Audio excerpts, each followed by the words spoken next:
Oh man, it's been a long week and it is so good to be back. When I'm planning a stream, I think the question I usually ask is what do I feel like doing in Minecraft today? Well, usually I ask what I feel like doing in Minecraft tomorrow because I planned it the day before, but this week I couldn't quite work that out. And I think what it comes down to is I just want to tell stories right now. One of the main reasons I started this channel is just because I love telling stories. I love just sitting down and forming a world and characters in a universe in my head and just bringing a whole thing to life. So, that's what I'm going to do today. I don't have a plan of what sort of story I'm going to tell, but I think that's the fun of it. I want to just sit down and create something new and bring you along for the ride and show you what that process looks like for me. I will also be probably building some stuff in as well at the same time because I'm really bad at doing one thing at a time, and I think it'll help because just like building the locations and the characters and things that I'm talking about, I think could be fun. Also, new skin for Pride Month and it's cute as hell. I am very scattered right now, but I'm also very excited. So, I guess when I'm looking to tell a story, I just look for a spark, and often that comes from something I've watched in a TV show lately, or a dream I've had, or just something I'm feeling. I'm just gonna have a breathe in and just see what comes to me. I've been watching a lot of clips from Doctor Who, specifically the 10th Doctor era right now, and all I'm seeing right now is just two people running. And I'm feeling science fiction, I'm feeling high energy, I'm feeling excitement. And I think that's enough of a place to start. So, I'm gonna have a sip of my tea. I'm really excited. I love telling stories.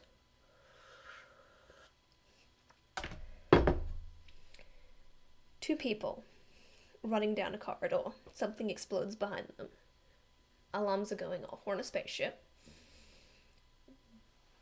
That's the premise. That's enough to start with. So I think the question now is, what are they running from? And to answer that question, I want to start with a theme. What is the idea that we're trying to tell here? I'm gonna start building because my head is going 3 miles an hour and 1,000 miles an hour at the moment, at the same time.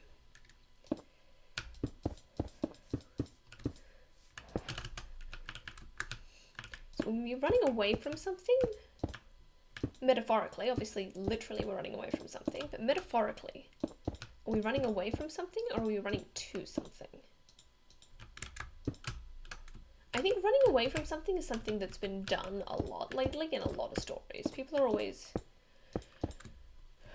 running away from their lives, but I like the idea that we're trying to get somewhere and we don't necessarily know how. So I think if we're leaning into the Doctor Who vibes, we're going to have a cool freaking space person and a normal ass person. And I think the normal ass person is going to be the main character. And they are looking for something. If I was going a running away angle, the idea would be that they're looking for adventure. I know that doesn't sound like running away, but a lot of the times looking for adventure is running away from the mundane.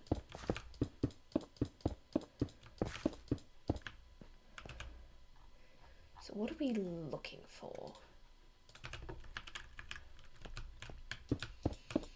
This character is running. They're excited. What's driving them? Why are they here?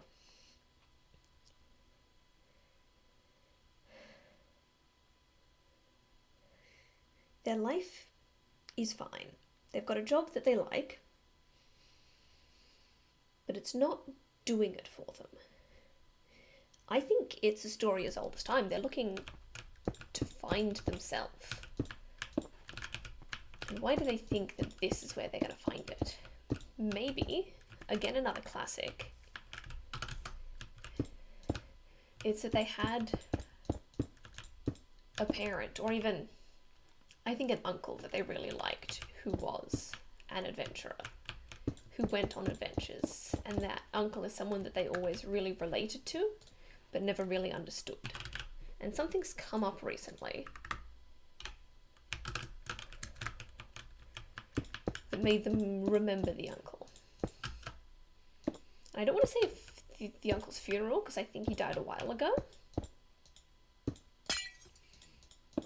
But maybe she was cleaning out her house because of a big life change, and she found an old journal. What big life change? Has she left a partner? Has she left a job? I think she's been fired from a job. I think fired from a job is the way to go.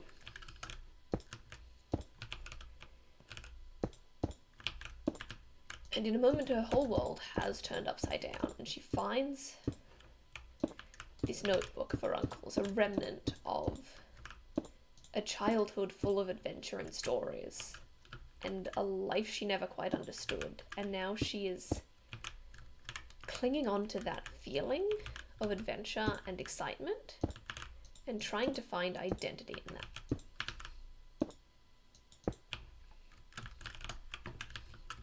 So I think that's the vibes of the main character. What's the story?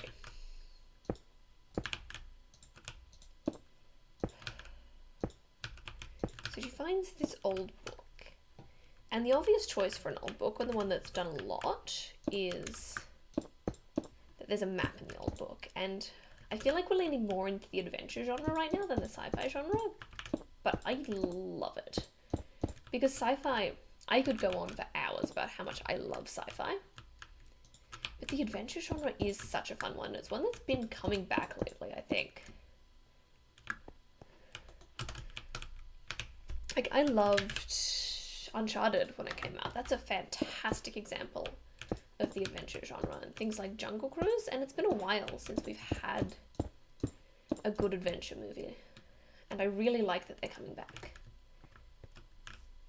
It just happens to be in space, which is also freaking cool. Like a Treasure Planet vibe. So she finds an old journal. I'm glad this is fun. I'm having fun. She finds an old journal with a map in it. And the map has to lead to something symbolic. I don't think she's looking for treasure. I don't think at this point... Keep checking in, yeah. Enjoy the rest of work.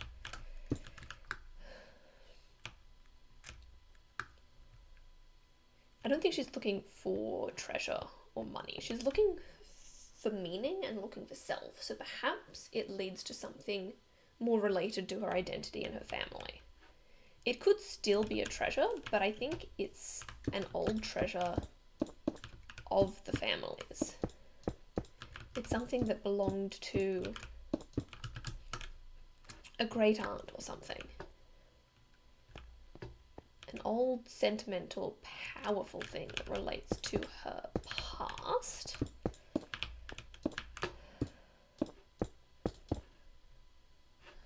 I'm just trying to work out exactly what that is. I mean, it's probably some form of magic MacGuffin, but I do like the idea of possibly...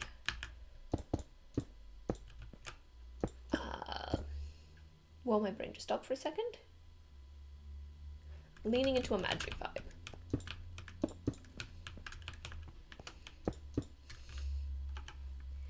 This is an old, powerful artifact. And I'm mixing a lot of genres here. Magic and science fiction and adventure. But I think they all sort of work together, so I'm not too fussed about that. So what sort of magic powerful artifact? I'm thinking Space Kingdom. I'm thinking like almost, what was that old movie that was very badly received that had Eddie Redmayne in it? Jupiter Ascending, I think it was called. Like, I want some cool freaking space politics. Space kingdoms with cool aesthetics. Chin is slightly cut off. Move the monitor down or back slightly. Huh. Can I move the monitor down? I cannot move the monitor down, and it is already so far back it's almost falling off the table. So apologies, I'm using a different monitor to normal because if you were here last week you saw it completely just die. And I haven't got it fixed yet because I've been too busy being diagnosed with ADHD. Phew. Space Kingdoms. So I think I've been coming from this from a she's from modern day regular Our World vibe, which is a cool vibe, it's a fun vibe. But I don't think it's what we're going for here. I think if we're leaning into the Space Kingdoms vibe, I think she is just fully from a space kingdom. And I know so much science fiction tends to have someone rooted in our world as an insert. It's the same thing that fantasy did a long time ago before Tolkien completely revolutionized the genre and proved that you don't need that.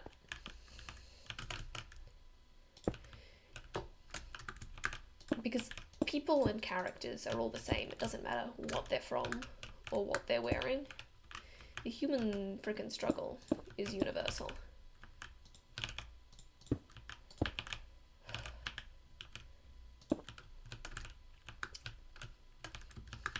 So, she's from a cool frickin' space place.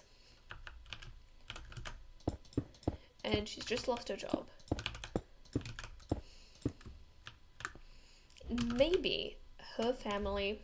I'm leaning into Delta War Quest vibes now, but her family was involved with the previous rulers of the nation. The nation has been overtaken by a new power. But maybe her uncle, or maybe even an older ancestor, like a great aunt, worked with the royal family.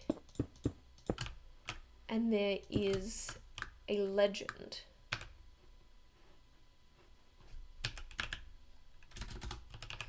of an old artifact of theirs that has the power to overthrow and to change things. And maybe the current power is not so great.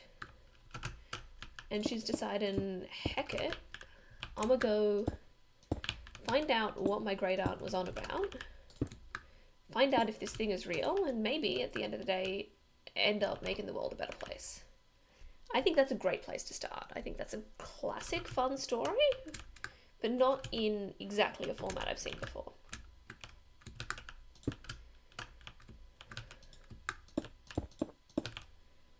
So in basic film,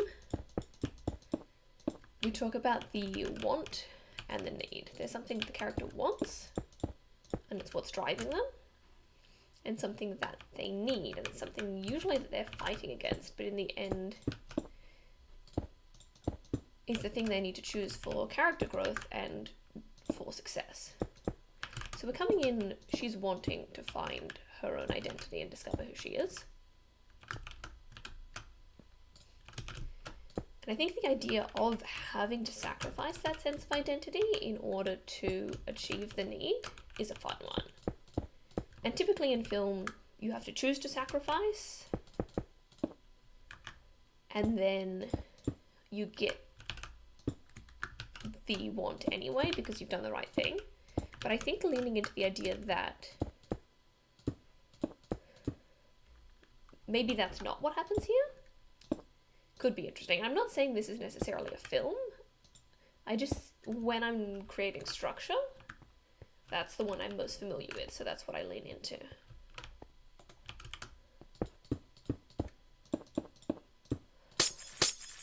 Okay. So this is the story of a lost, confused woman who is searching for identity in a relic of the past and ends up not ever really finding out who she is, but ends up... Okay, the obvious choice with everything I've said so far is for her to end up just dismantling the current monarchy. But what if it's bigger than that? What if she ends up saving the whole frickin' universe? Maybe there's a lot more in play than the story she was told.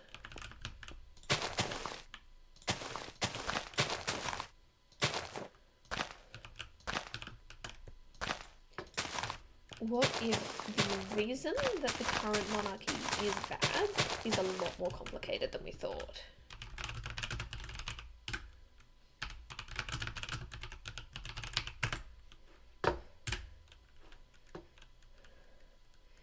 And maybe... I don't like that little bit more like... The reason that the previous monarchy that her family supported was overthrown was a lot more complicated. Maybe they were the problem?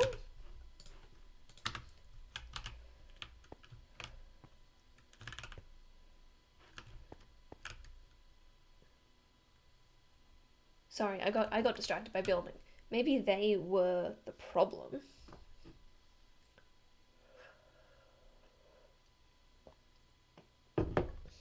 And the reason that everything's gone to crap now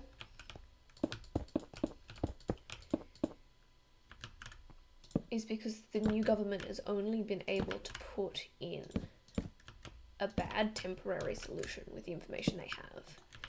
And maybe this MacGuffin, this relic that they're looking for, is the thing that can bring about a new era. It's just not going to be one in the image of her family. That looks awful.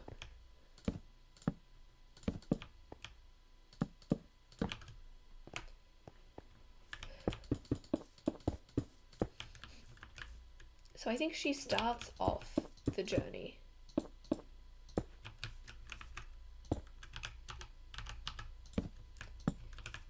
looking to bring justice to the people and destroy the current government, and along the way realizes that her family was the problem and has to help the government that we thought was the bad guy have the tools they need to get better.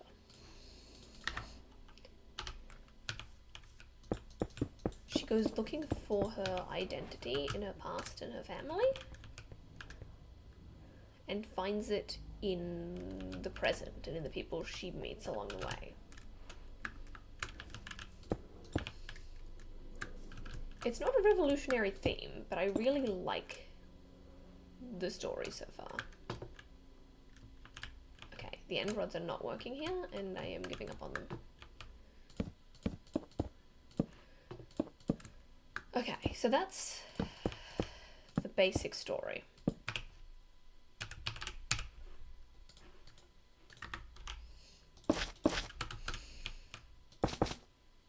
Is a woman loses everything that's important to her in the moment,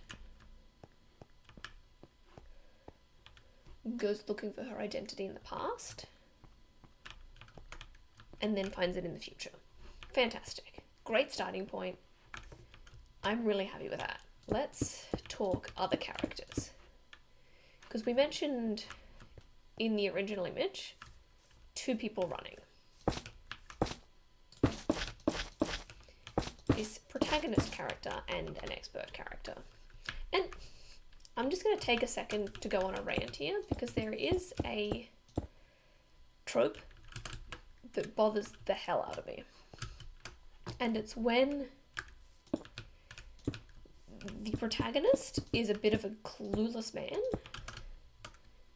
and meets a cool frickin' space lady who's just a frickin' badass. And then he ends up being the one to save the world, even though she's a badass just because he's the chosen one or something.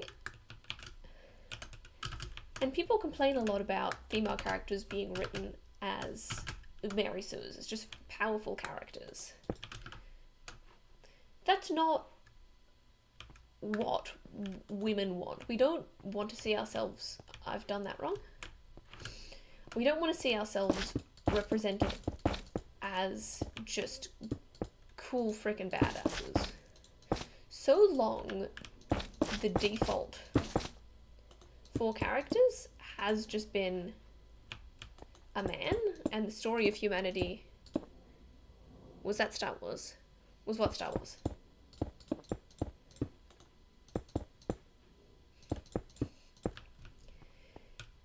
For so much of our recent history, the story of humanity has been told from the perspective of a man. I just want cool, complicated female characters who have their own arcs, and I don't think that's too much to ask.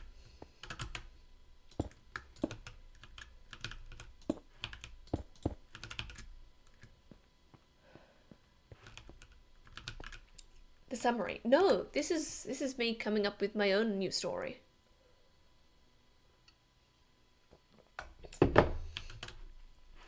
So we've got the basis of it's an adventure story, but it's set in space, and there's not like a modern day Earth equivalent. It's just fully set in a sci-fi universe. And there's a woman who loses her job and decides to investigate the family history involving the previous monarchy. And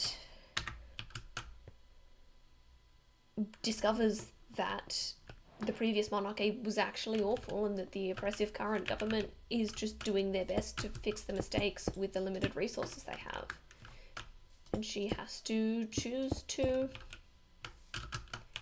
be a part of something new.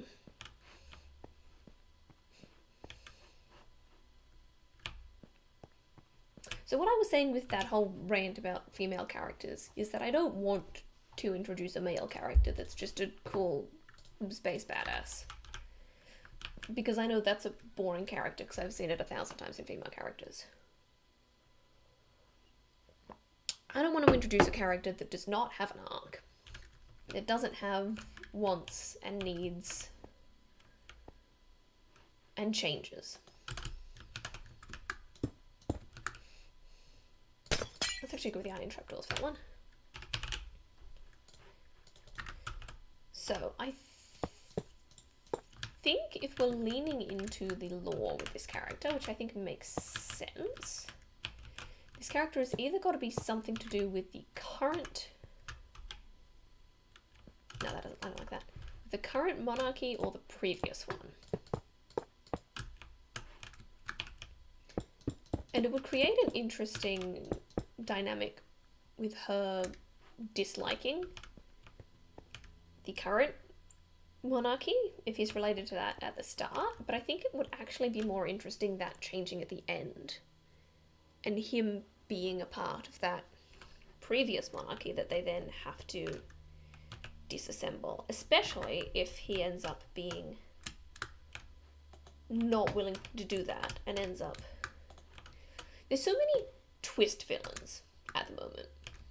It's a fun trope, but it's overused, and it's good because it means you get a lot of time with the villain to understand them. But what about the idea of a character that wasn't a villain the whole time, but because of new information becomes one? It seems like such a simple idea, but I cannot remember a time where that's been done. And I'm sure there are lots of examples, I just cannot think of one right now, which is really interesting.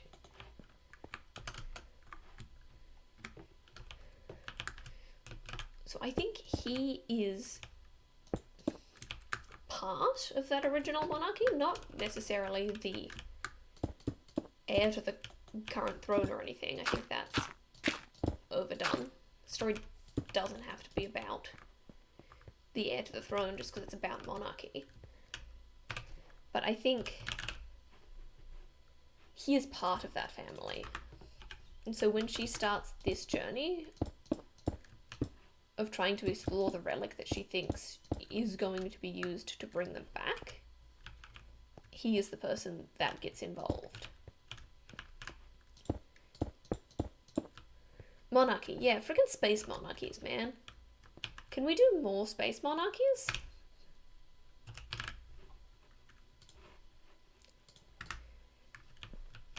And then there are two ways we can go with his character. Either he knows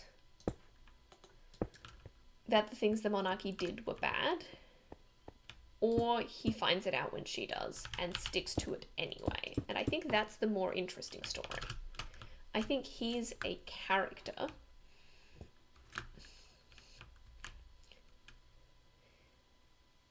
that... We were talking about the want and the need before, about how characters in movies have something that they want and something that they need in order to grow and change and achieve their goals. And I think in this situation, his want is to re-establish the monarchy and embrace what he thinks is his destiny, which works back into the idea of family-based identity we've been looking at.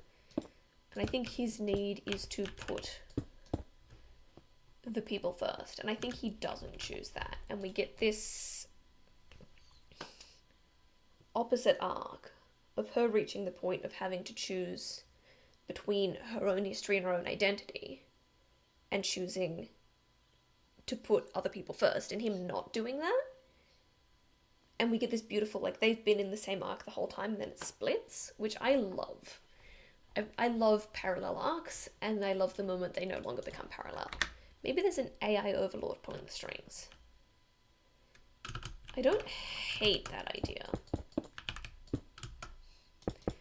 I don't think strictly AI is the way to go, but maybe there is a relic of the old monarchy that has been digitized in a way, and we all thought that they were gone. But they've actually just been waiting for a chance to come back and take back over. And they've been using this as that chance. I think that's not a bad idea. I'm not sure whether it'll play out or not, but I'm excited to leave it as an open as an option as we go forward.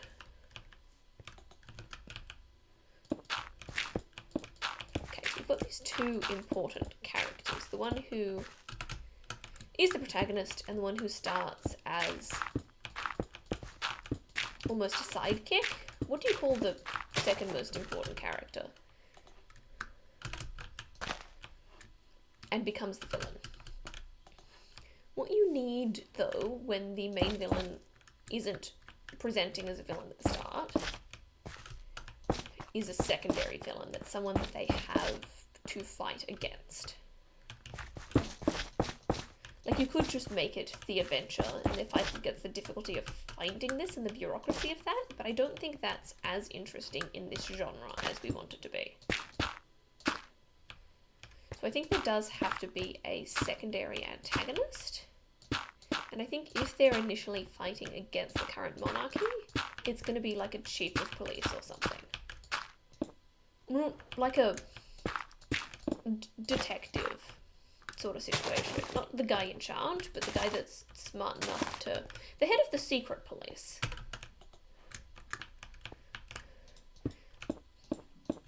And I said that I'm not introducing any characters without development and wants and needs, because 2D characters bore me. So what's this guy's deal? he's working with a monarchy. I think he's the one that knows at the start about the whole situation. Imagine a planet-wide bureaucracy that someone would have to navigate. Oh my gosh, that sounds like a nightmare. I hate bureaucracy so much. I can't even wrap my head around that right now. But I'll keep it in mind as we keep going. I want to change that row to granite. And that's going to be really annoying to do. What was I saying? This character. I think he's the one that knows from the start about what the current monarchy is doing and why they're doing it.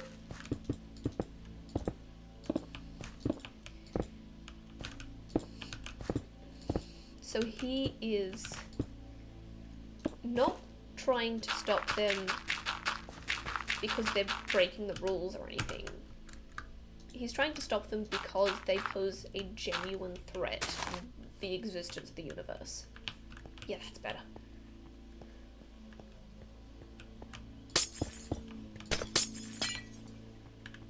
And I think that's going to make an interesting character. I think villains are so much more interesting when they genuinely believe that they are saving the world. And I think it's interesting in this case because he's right. And in the end we realise that he was on the right side and we end up joining him. I think that's a really fun dynamic between these three characters.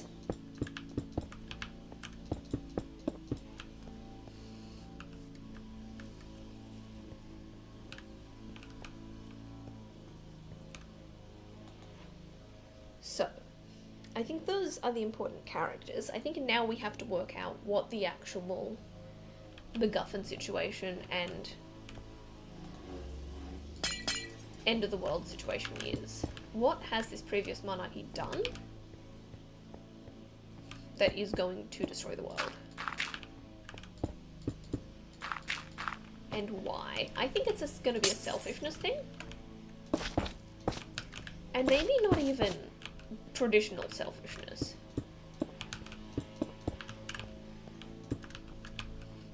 Like maybe it's they did what they thought was right for their people. Or they did what they thought was right in the short term because they didn't know how to process the idea of long-term destruction. They knew that something bad was coming and they chose to ignore it because it would hurt their people. So what's coming? I really don't want to lean into virus because that's a little too real at the moment. What other... Sorry if you can hear that lawnmower. Someone decided to mow the lawn next door right now at 2 o'clock in the afternoon. But that's fine. Classic end of the world scenarios. Zombie apocalypse is definitely not the vibe. Giant meteor? I think is a little too all at once.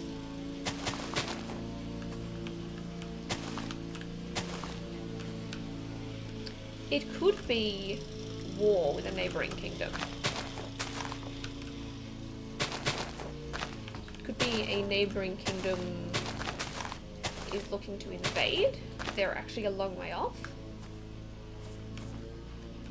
That's an option. I don't know if it's the option. Sun about to explode is a good one. Something they believe they could avoid by covering it up. I think there's something more sinister about the fact they know they can't avoid it, but they're just putting it off. Something more sinister about covering it up when you know it's not the solution. Sun about to explode, I like. I think it's interesting as well because it's less universal. Because it's just the sun of their system. And I wonder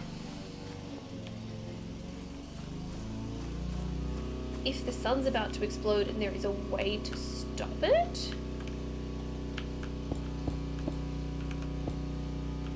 But it destroys their planet.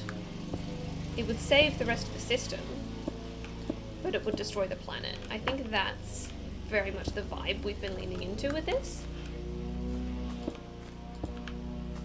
Is that there's a difficult choice that the previous monarchy was not strong enough to make.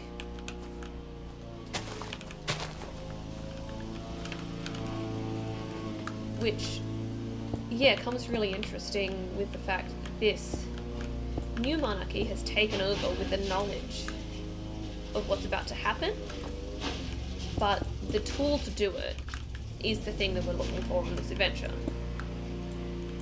The thing that was hidden by her family and the previous monarchy, because they were too weak to make the decision, but they're also too weak to allow someone else to make that decision as well.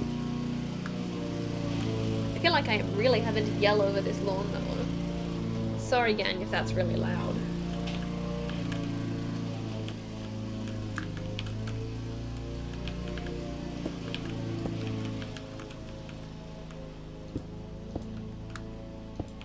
And I think we've created, what we've got so far is a really interesting political piece, where no one's necessarily wrong, it's just a bunch of people who didn't know how to solve a problem, and were very bad at finding a good way to fix it.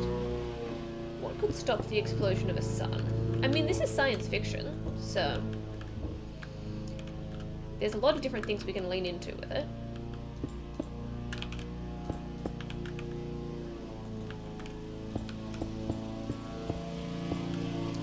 Maybe the planet that this is set on is not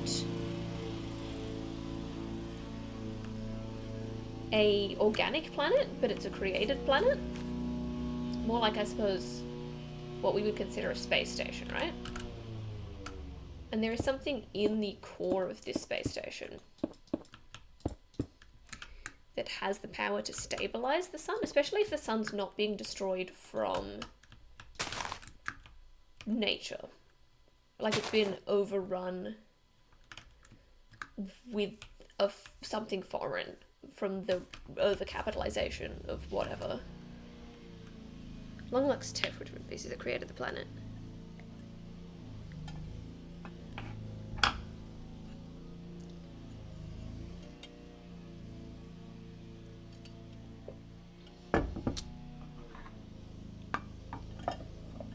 Interesting. So it's not, you're saying it could not be necessarily about stopping the sun exploding as much as moving the planet outside of the orbit?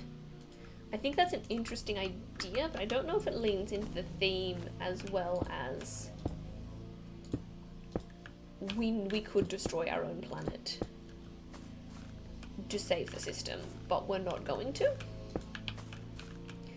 Which I think does come from more from that idea that I was talking about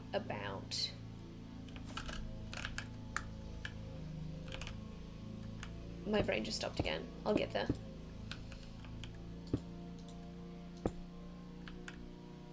What if the planet uses the power of the sun to make the planet livable? That's what's killing it. Interesting. That reminds me of the Doctor Who episode, early season 5. I think it might even be episode 2 of season 5, The Beast Below,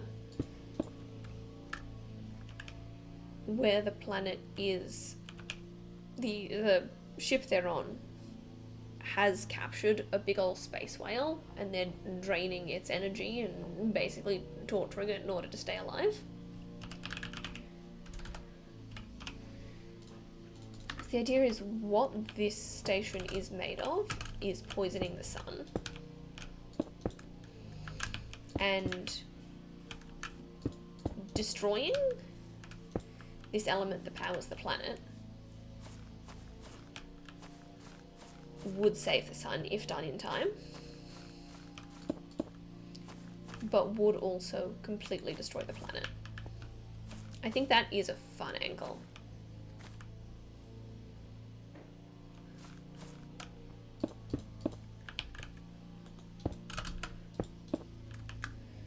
But if it is the core of the planet, why is that something that they haven't been able to find?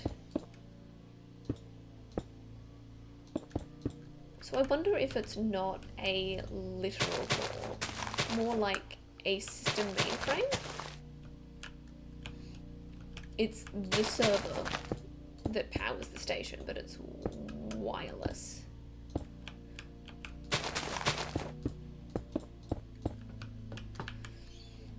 And I think the easiest way to lean into that is some sort of old gem.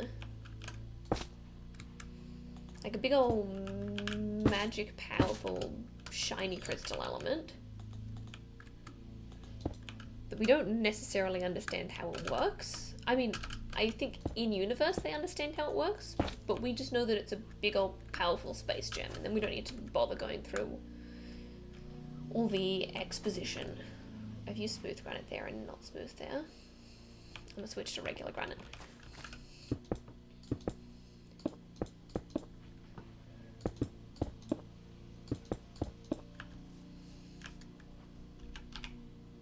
What was I saying? That it's a magic gem that powers the planet, and it stores all of their knowledge and resource and is their main power source. But in order to save the sun, we have to destroy it.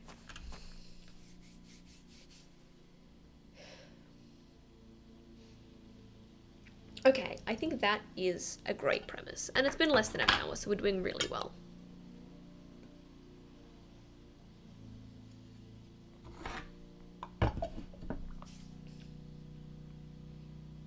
Ore, okay, we've got an ore.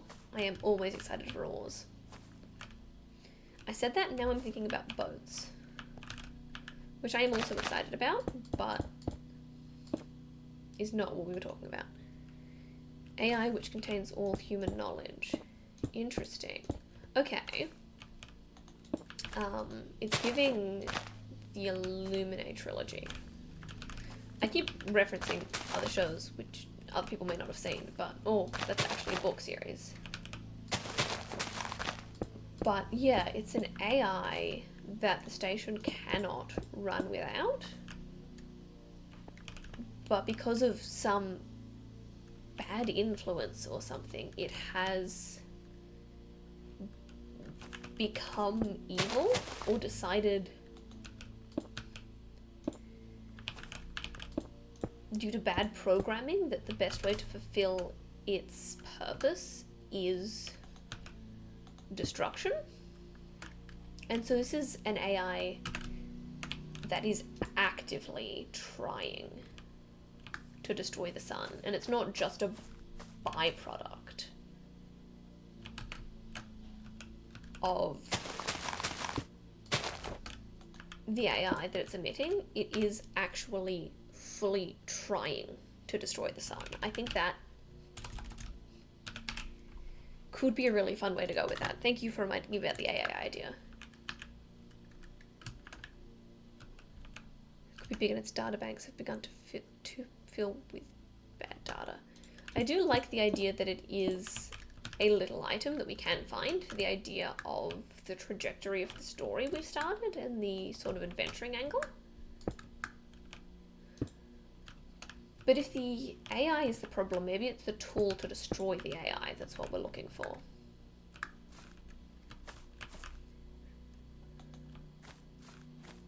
That's not going to go in there, is it? No.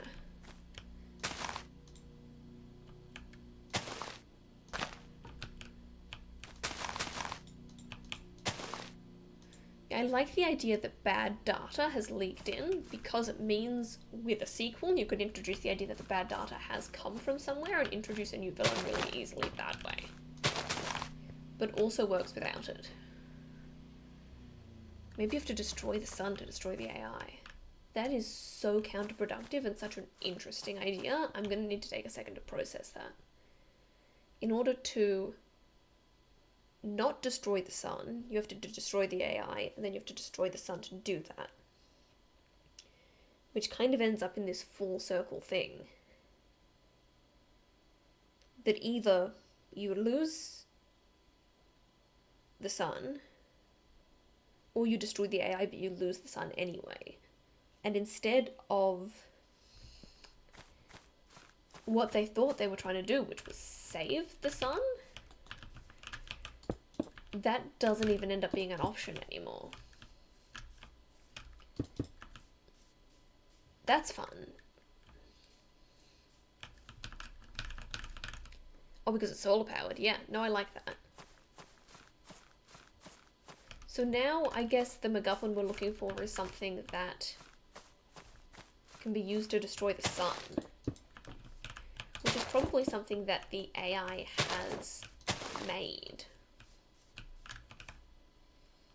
So what if I was an AI and I was trying to destroy the sun? What would I make to do it with? Sun is a big ball of flaming gas.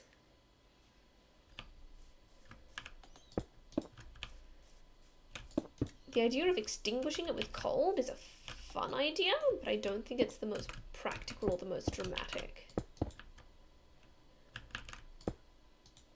I do like the idea of causing it to explode itself. I'm not sure exactly how that works, but it's a fun idea just in name.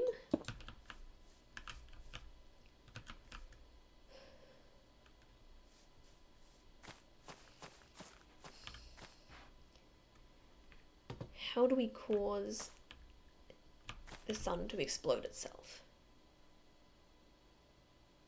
And I think it's like the idea of how a virus works, is that the symptoms don't come from the virus itself.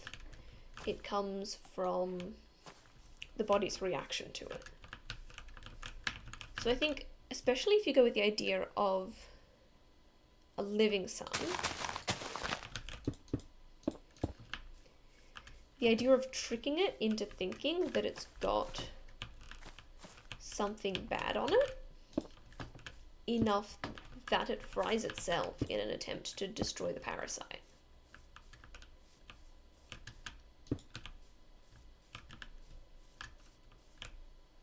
And that becomes really interesting as well, because if we're triggering that, then we are actively causing the death of another creature.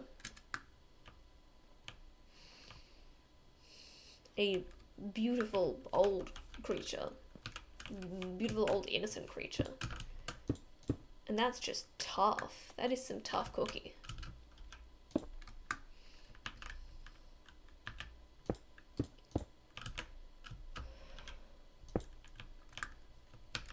So I think we need to do a recap, because I feel like I'm about to forget everything we've talked about.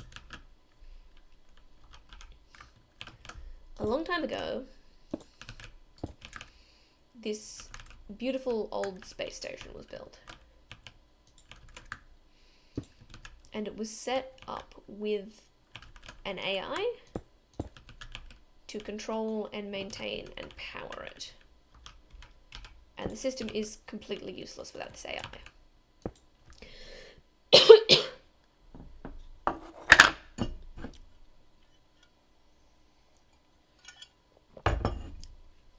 A couple of generations ago, they realized that the AI had gone mad due to bad data entering its server from whatever context that we're not going to necessarily find out in this first version of the story.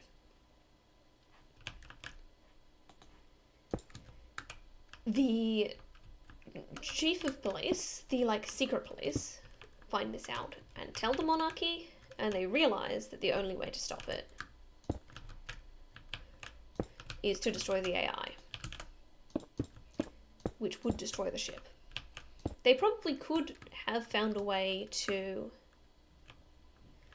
come up with another solution regarding the AI that could power the ship, but they're arrogant and they're scared and they don't do that. So they cover it up. And then I guess someone who's working with the secret police, because they're someone who knows, starts this coup. And they don't want to tell everyone that the AI is trying to kill them, because that will cause panic and not help at all. So they are very much seen as the bad guys in the moment when they achieve this coup successfully, because the current monarchy fucking sucks.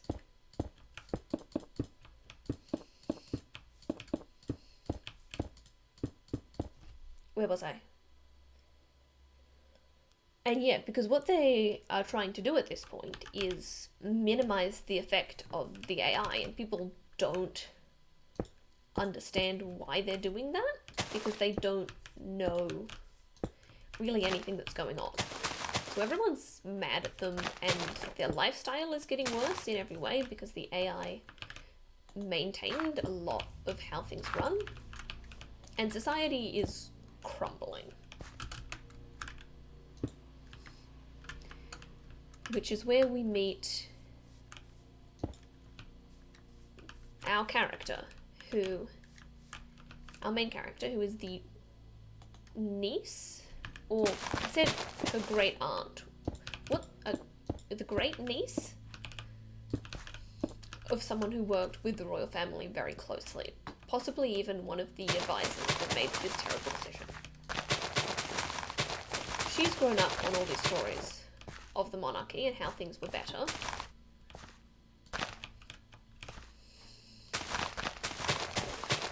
And how there was a tool that could bring all that back.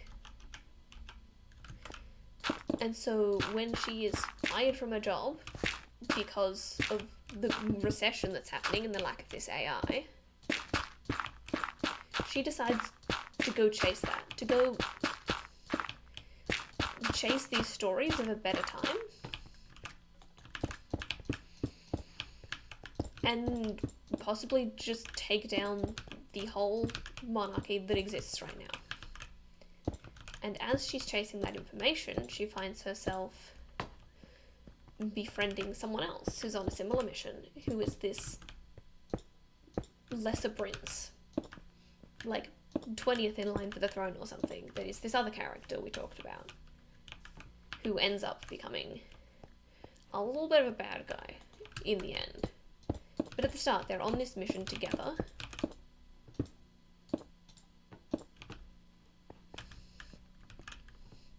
To find out what happened and find out how to fix it, and to find this AI killing, the sun killing MacGuffin, which is the sun virus.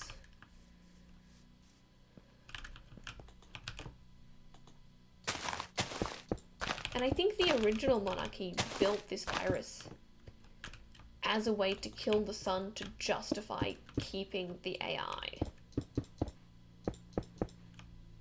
Which is absolutely stupid and backwards. But they're chasing this MacGuffin. And on the way they end up finding out the truth about the fact that this monarchy has made terrible decisions and the entire system is in threat. And the new friend decides to stick with the choices his family made.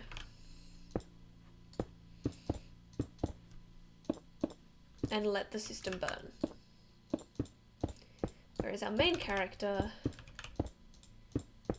decides that even though she was so in love with these stories and was chasing the identity and the dream of a better world that's not in recession, she is able to release herself from that need, and choose to save the system over her own identity and all of the things that are holding her together. So she and this chief of police guy that had been chasing them from the start end up releasing the virus into the sun and destroying the AI. The thing that we don't have yet is how destroying the sun doesn't just destroy the world anyway, because that's what happens in the version of the plot we're at. It doesn't destroy the whole system anyway. So what are they able to do that destroys the sun and destroys the AI and destroys the station, but keeps the system. Okay.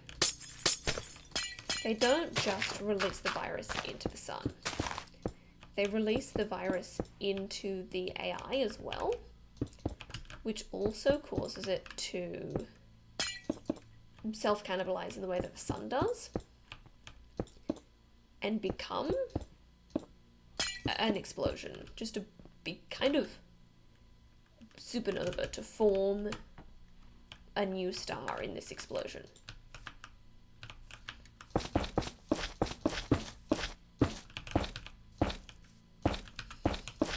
They don't just release the virus on the sun. They cause the AI to self-cannibalize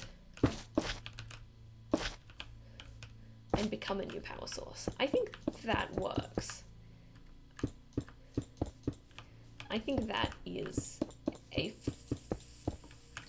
full basic plot.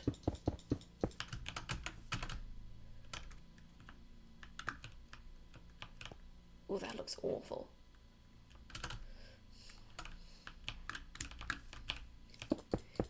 How are we feeling on that?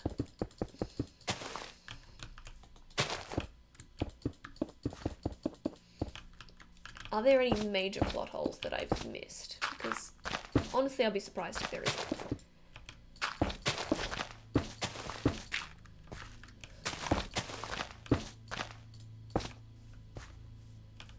I guess it's a story about finding your identity in the world you're in the reality you're in, rather than the one you want to be in.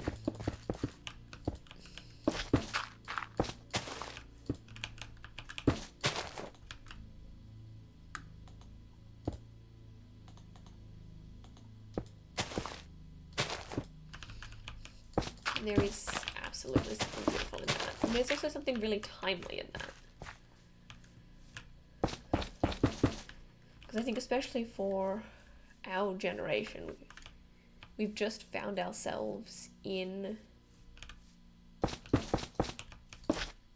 I done the same thing on both sides here?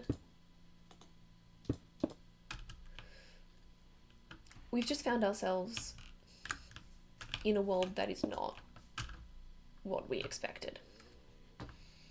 In a world that's falling apart, economically speaking.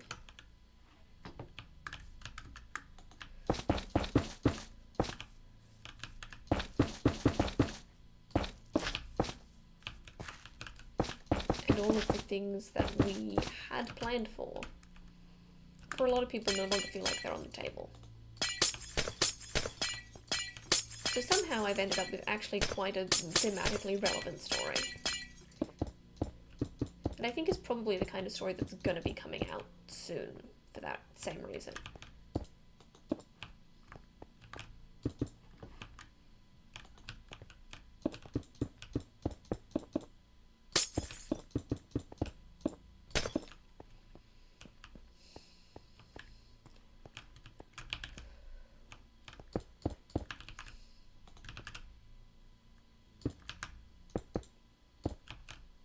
How do you do corners with stairs again?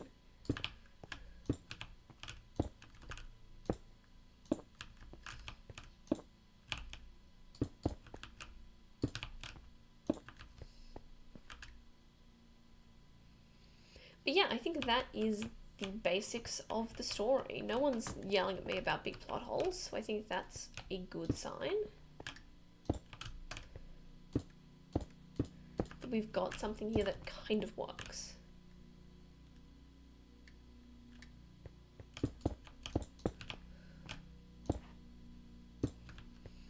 So looking at the parallel character arcs, we've got a character who's looking for her own identity in the past and ends up giving in to the future.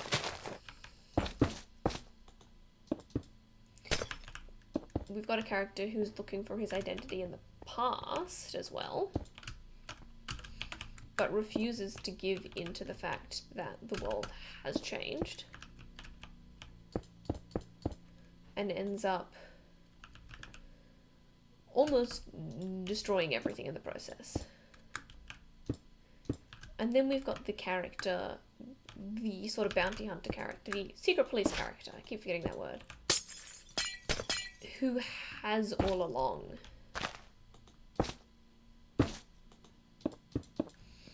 been looking for this solution. I suppose looking for the solution whereby destroying the station destroys the sun, and I think has been spending his whole life, and possibly his family's been spending generations trying to work out how to save the sun, and he has to come to terms with the idea of, I suppose also the idea of going against everything he and his family had planned.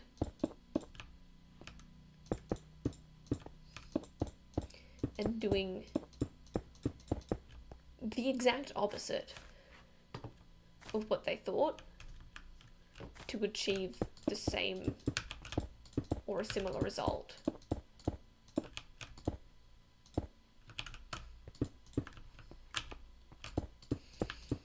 Ultimately, it's a story about finding one's identity in a new world that is different to the one your parents prepared you for.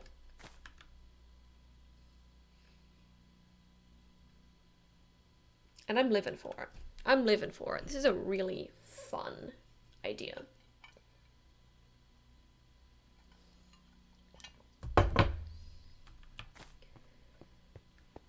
And I'm trying to work out now what the next best step is.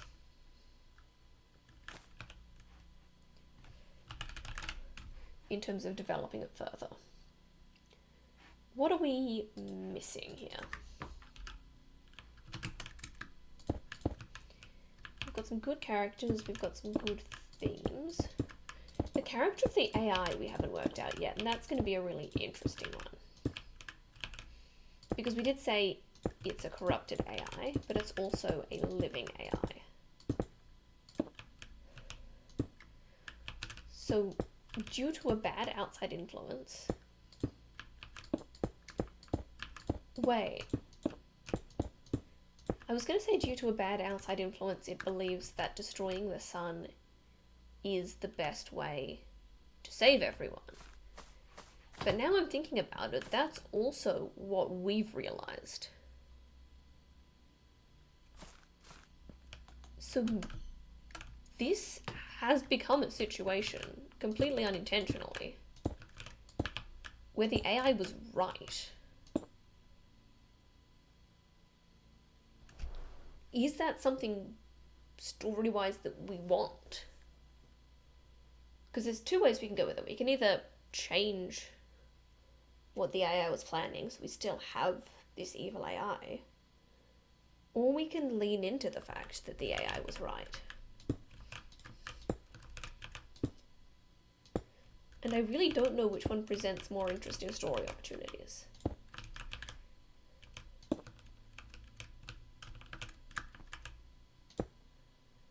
Because it's interesting, the idea that the AI was right, but only because it knew that people would be selfish for long enough that there wasn't another way to solve the problem.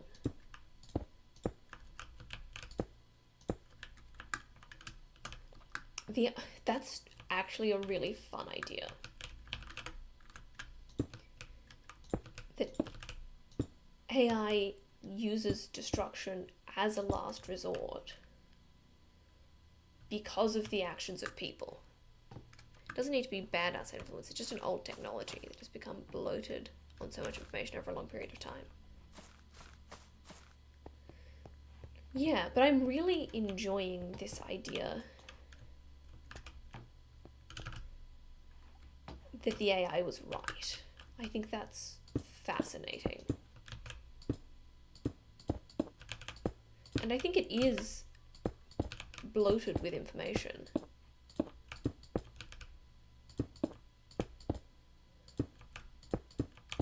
But it's actually all that information that helps it. It's taking into account so many variables that options that what would seem to be the best option on face value, it knows isn't, because it knows the flaws of its creators well enough to know that it's implausible, even though scientifically it would make sense to come up with another power source.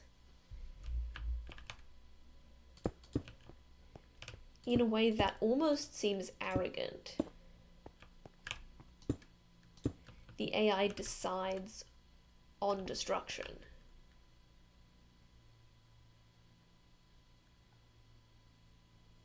That's fun.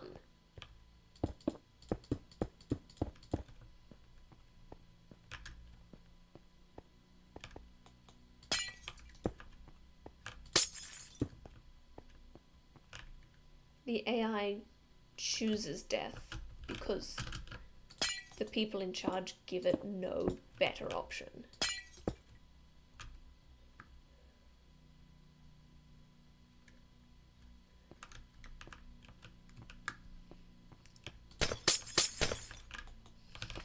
Which makes this AI character so much more interesting to me, because what is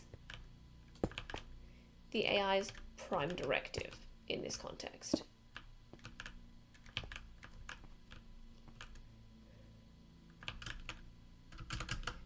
Because if the AI's prime directive was the safety of the ship, then it wouldn't be able to act in the ship's detriment. Serve humanity. Yeah, that's a good, vague one that solves the problem.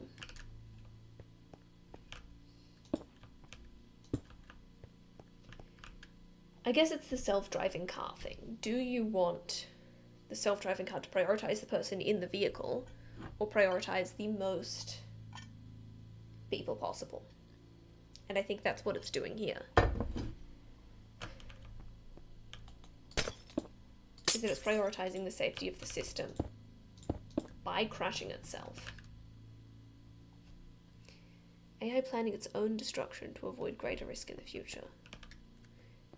Yeah, I guess the AI does know, in that context, if this has been its plan the whole time, that it is a casualty as well.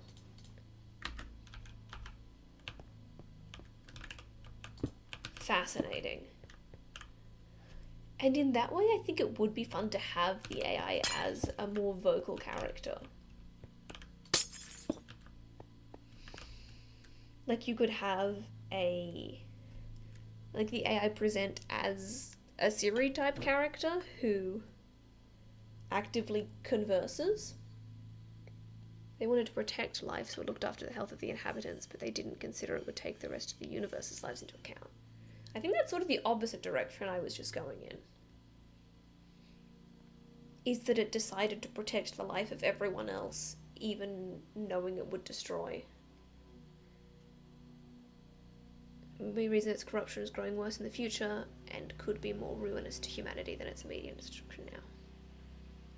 Interesting. So you're saying it's also factoring in the fact that it is feeling its own corruption and that its own destruction is important.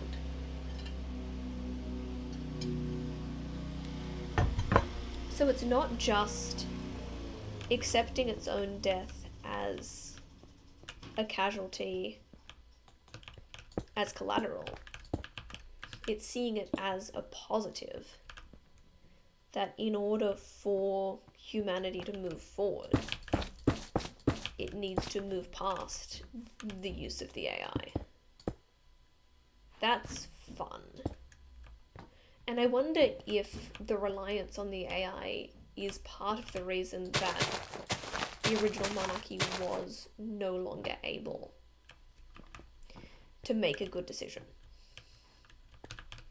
I wonder if the moment when it's trying to solve this puzzle is the moment the AI realizes that humanity's reliance on it is their downfall.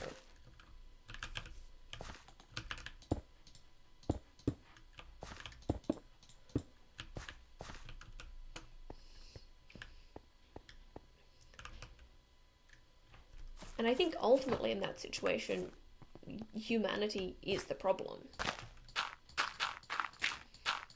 But the AI realizes its own destruction is something that could be a part of solving that problem. All things fall eventually, nothing is forever. That sounds like the start of an interesting speech that the AI could make.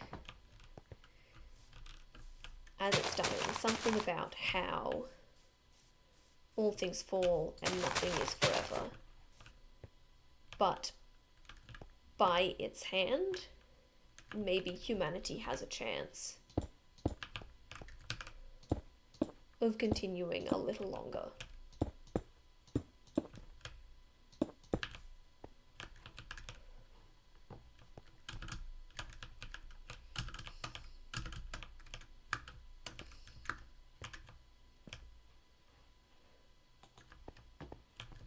Often legacy systems are run far longer than they're intended to.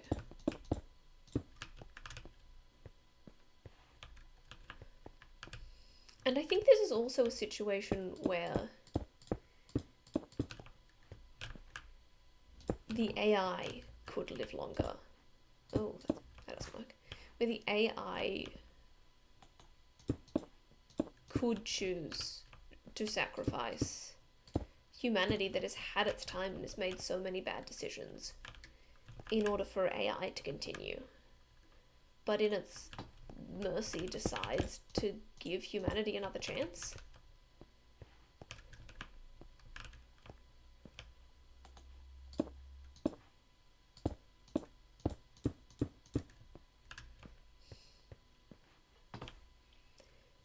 Because I think it goes against its programming in a way when it realizes that humanity is its own biggest detriment. And it decides that even though the best way to solve that problem would, in theory, be the end of humanity, it decides that sometimes the most optimal solution is not the right one. And I think that is the moment that it dies and the moment that it proves that it is sentient.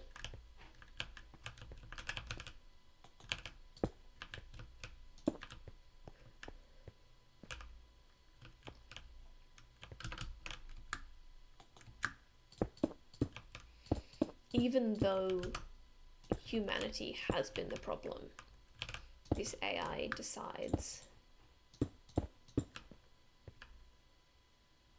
to fix a symptom of the problem in hopes that someone else will be able to solve the problem long term.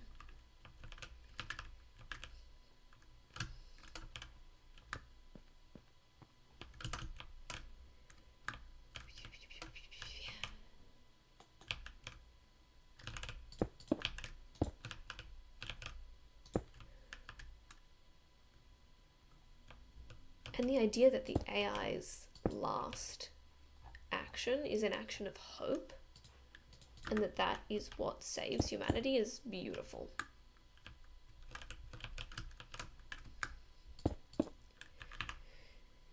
So I think we need to look at the character of this AI, because it is suddenly much more of an important character than we gave it credit for originally.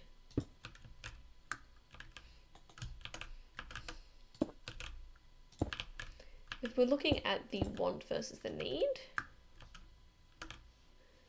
which I don't actually think is what we need to look at in this case, so I'm taking it back. I'm not looking at the want versus the need right now.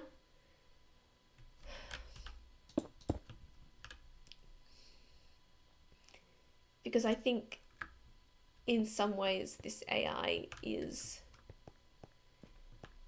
benevolent in the way that it's always been making the good calls. I don't think that there is a moment where it decides to change and be better, because there's never a moment where it needs to. So I don't, even though I said I didn't want a character without a good character arc, I'm going back on that now.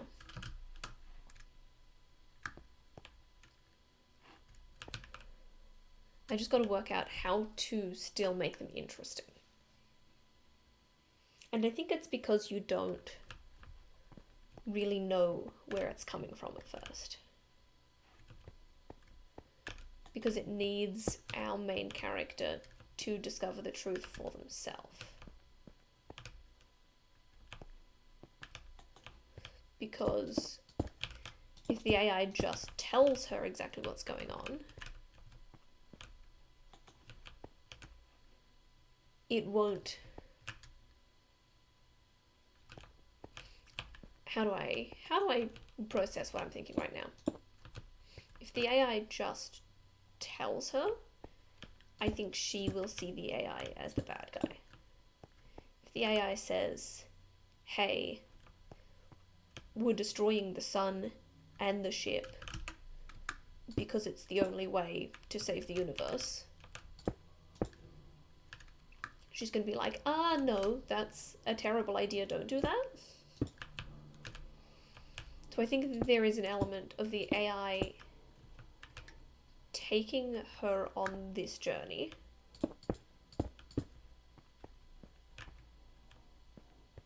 with patience and empathy.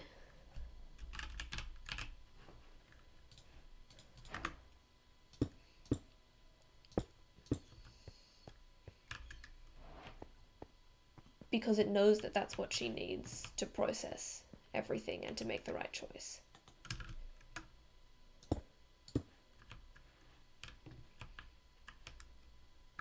So I think the question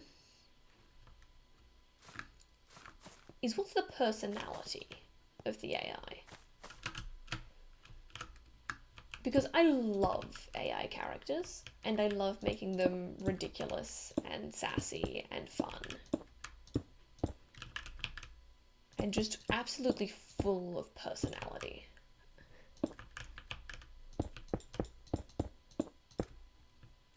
Especially if they're as important a character as this is.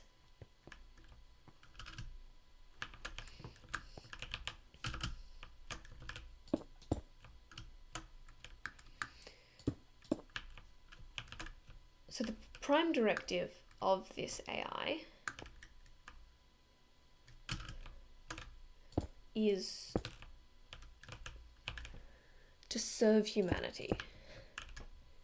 And I think the reason that personality comes out of that is because entertainment and relation serves humanity.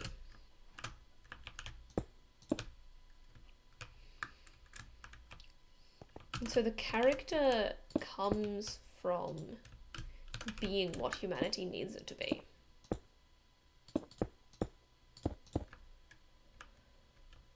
So what does humanity need an AI to be?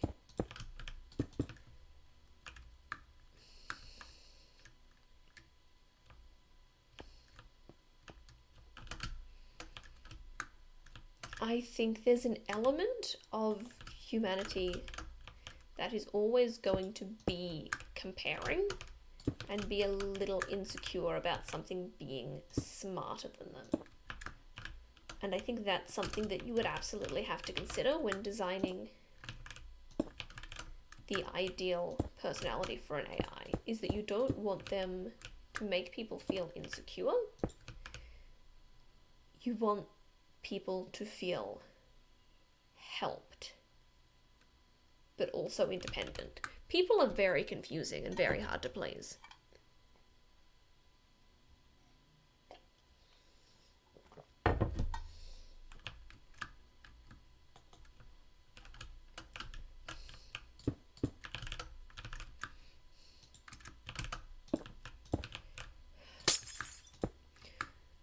think about it this way. If I was designing an AI just for my own personal use, how would I want it to act?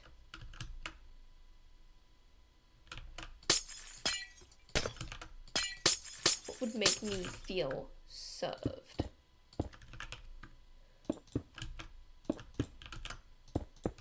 What would make you feel served by an AI? What sort of personality? I guess the question is what sort of personality in people makes you feel served. And I think it's a targeted understanding. It's personalized. I think the difference between helping someone in a helpful way and helping someone in a potentially condescending way is knowing them and what they need. Challenge the idea of giving an AI personality. I don't think it's necessary. You can treat it like an interface which can help you retrieve information and data. That's a good point. I love AIs that have fantastic personality. I think some of my favorite AIs are the AI from the Illuminate series and Gideon from Legends of Tomorrow. We're both very fun characters. But at the end of the day, this is a story about finding identity in the unexpected.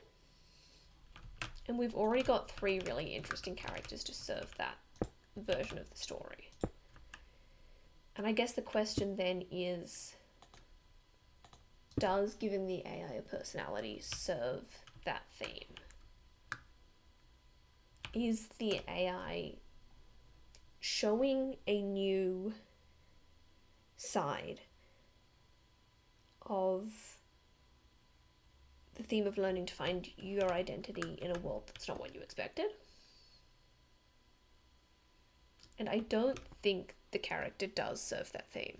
It's very human to humanize computers, and it could be that it doesn't have personality, but everyone thinks it does and interprets it differently. That's fun. I guess the question I'm asking now is, what does the AI need to be to serve the theme?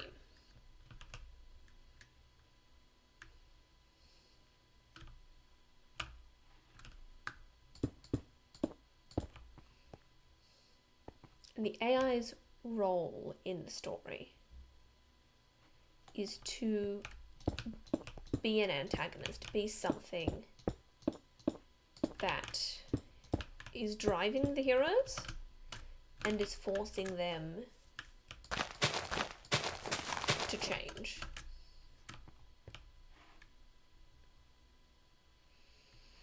And I think giving the AI a personality would make it a very fun character. But I think you're right in the idea that the space for that character would be better served on other things. I could try to convince the players it's the only option. See, I think you're arguing against yourself here. I think you're arguing for a manipulative AI, which I would say is a character trait.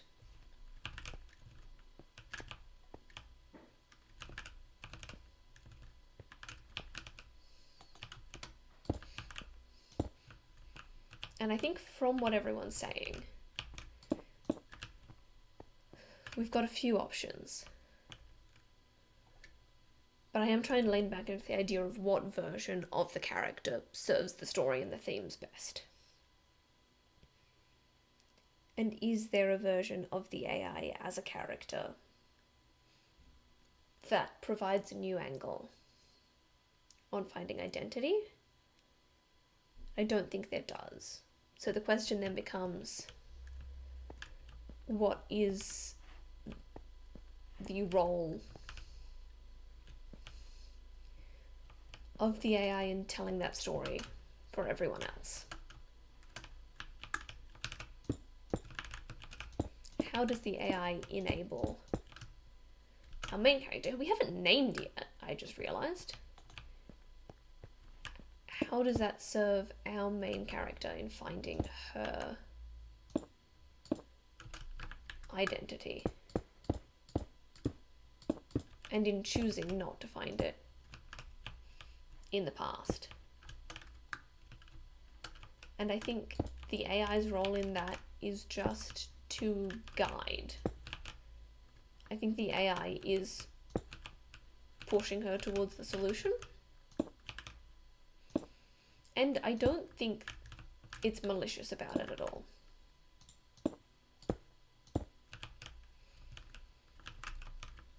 I think, especially at the start, it could come across that way because the AI is very much pushing her in a direction in a way that seems to be against its programming.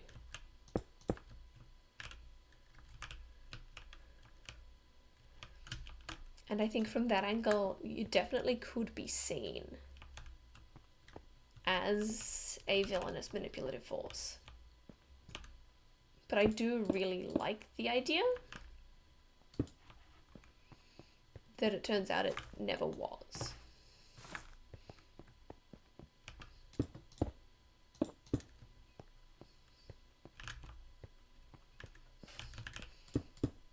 That, so we're talking about the AI as being this selfless, sacrificial character that's making a difficult, sacrificial choice of choosing to destroy itself to save everyone else.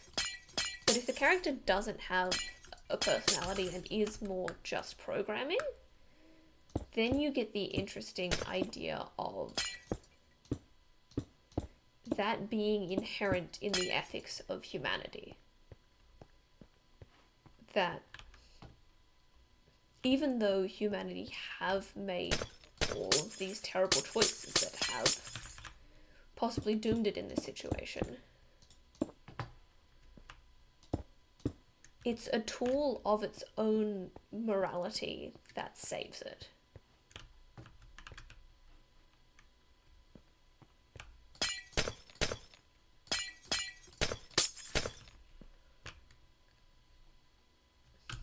That even when humans make bad decisions in the moment and are paralyzed by fear and selfishness,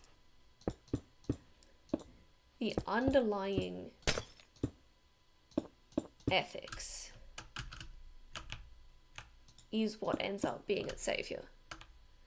AI as works at the moment is glorified autocomplete, working off of human works before and just predicting the most likely next word or pixel. Yeah. This is not the sort of AI that is sentient. It's just working off what it's been programmed to do.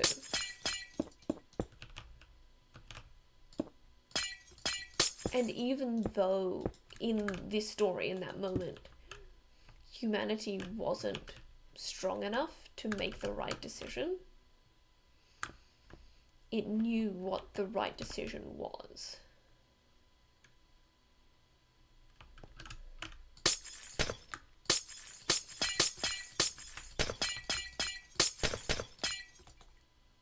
And that's the only reason it survived.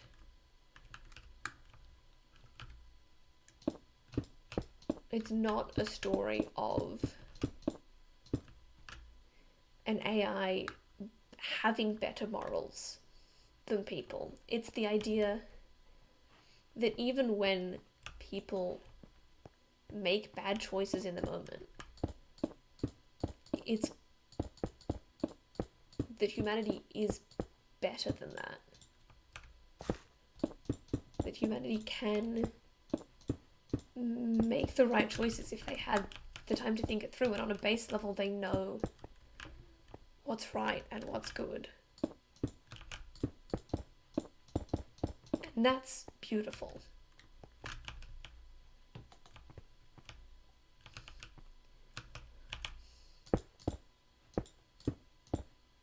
And I think that's interesting as well at the start of the story when we think the AI is being malicious and manipulative is that that's the interpretation of basic human ethics that comes across.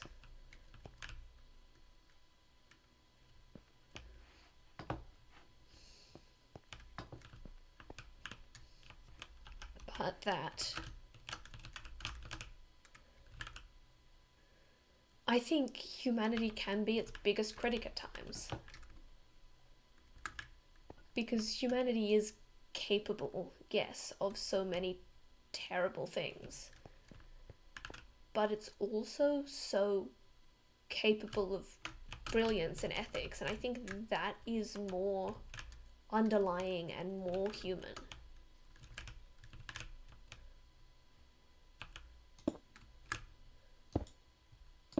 Man, I came here to tell a story and ended up restoring my faith in humanity. And that's what's so cool about stories, is the power they have to express themes and talk about, especially science fiction has such a power to talk about the nature of humanity.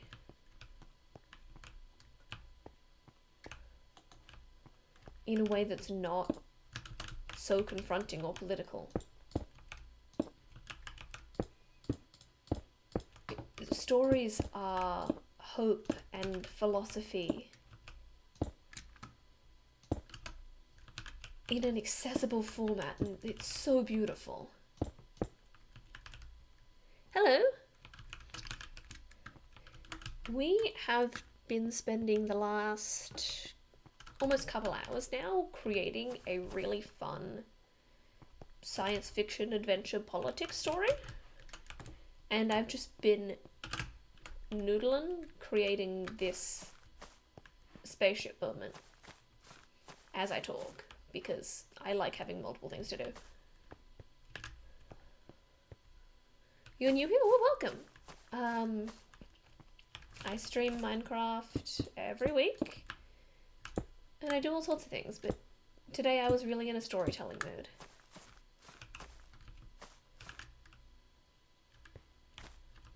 So we've been telling a cool story. And it started off as a story about finding your identity. And it's become a beautiful story that highlights the hope and morality of humanity.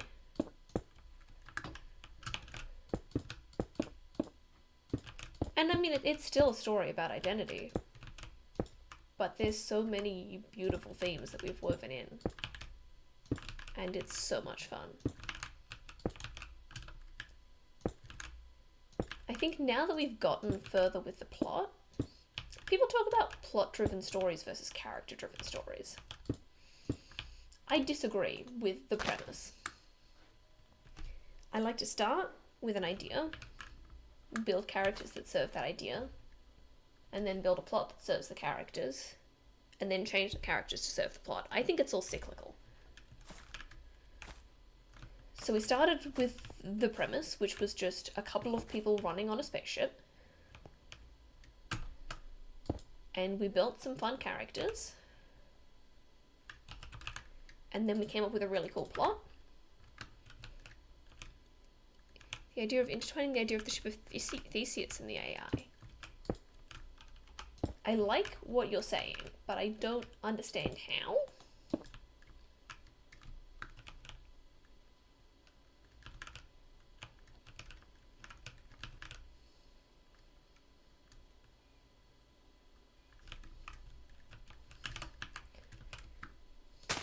Explain that to me further, because I'm very excited to hear what you mean.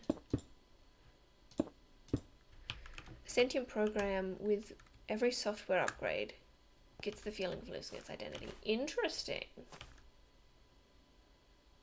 Because we have been very much exploring the idea with all of the characters of them starting with an identity that comes from their ancestors and their parents and learning to be something new in a new world. And I think that's really interesting in the idea of an AI that in some ways an upgraded version is the offspring of the previous version. Because I think once you update, at least in the way I think about it, you are creating a new being. And I think then you could explore the idea that while the AI has been working on trying to save humanity for decades,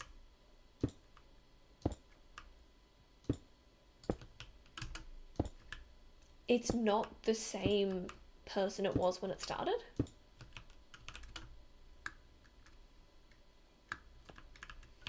And I think there might actually be a choice in that, which is the opposite of the choice that our main characters have to make, in which it has to choose to stay with the identity and the plans that its ancestors have built. And if we do want to introduce the AI as more of a character in that way and explore that theme, we could very much look at the idea of the AI being scared.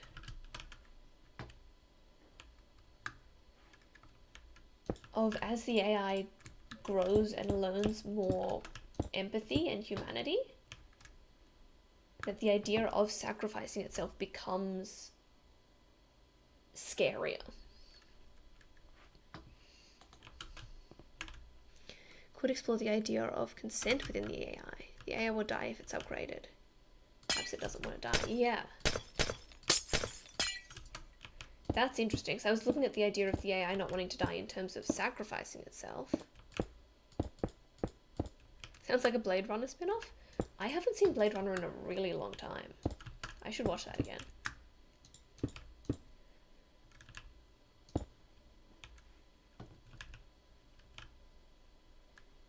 But the idea of the AI not wanting to be upgraded is an interesting one.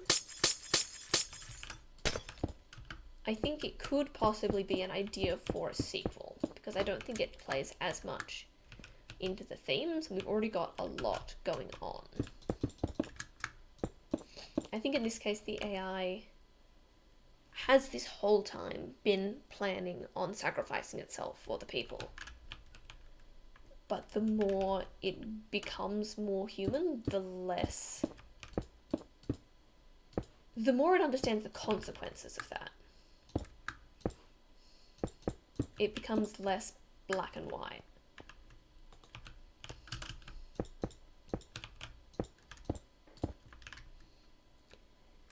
The AI ship of VC zero time. Yeah, that's a really fun theme.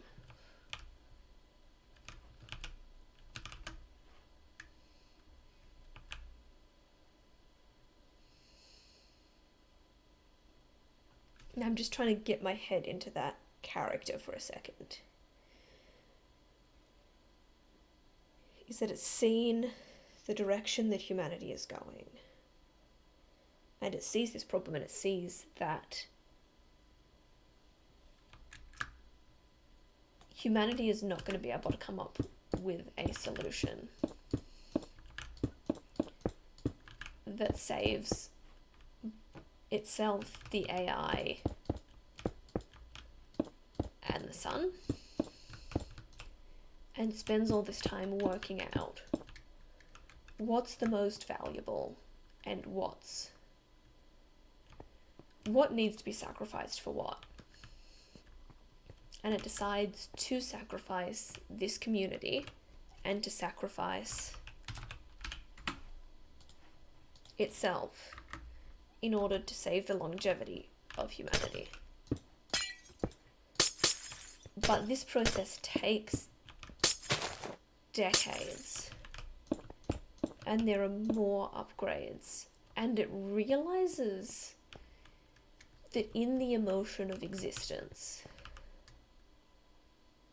that question isn't as easy to answer as it thought. Because it understood the value of life on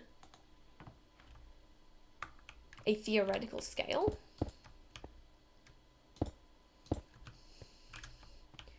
But I think now it understands the value of its own life on an emotional scale. And there's a real grappling there with selfishness. And as it becomes more human, the idea that it could choose to make the wrong choice.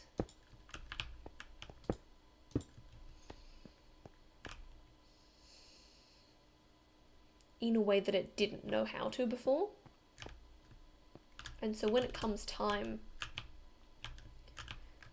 to pull the trigger and enact the plan,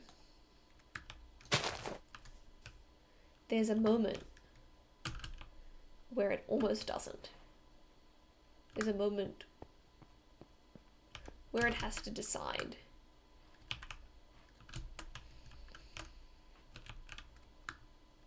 that its life is worth so much more than it thought it was. But it's still not worth more than everyone else. And that's really beautiful.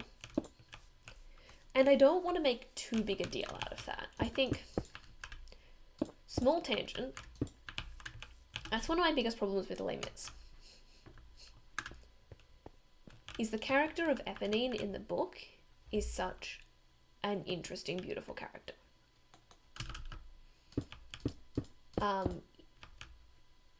In the movie, she's also an interesting, beautiful character, but in a very different way. In the book, she's not a main character. She's just sort of a side character to Marius' story. She's just sort of there. Up until the moment that she dies in his arms and says, "Do you know, Monsieur Marius, I do believe I was a little in love with you." And it's that beautiful dying expression that I think is what I wanted to do with this AI character. Is that we don't realize its struggle until it's already over. In that it's a character that we've been seeing, but not really taken the time to explore and understand until it's too late. And I think that's so much more beautiful than actually taking the time to explore it.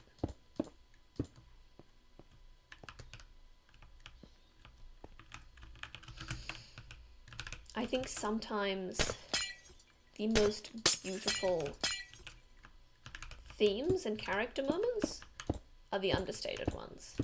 And I think that's the way this character can really serve the story.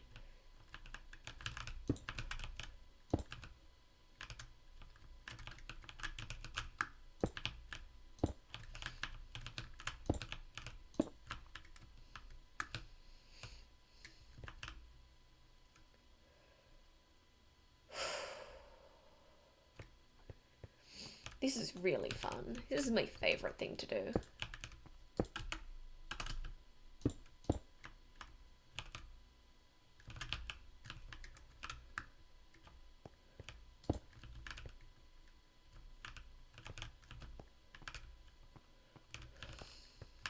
I think I like the shape of this bit, so I'm going to change the rest of it to fit the shape of that.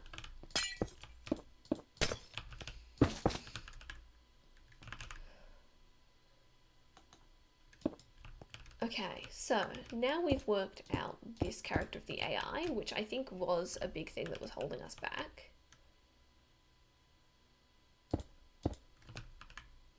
Oh, walls don't connect to stairs. I hate that. What was I just saying? yes, the fact that we've now worked out this character, the AI, gives us a good basis to start reworking out the character of the protagonist.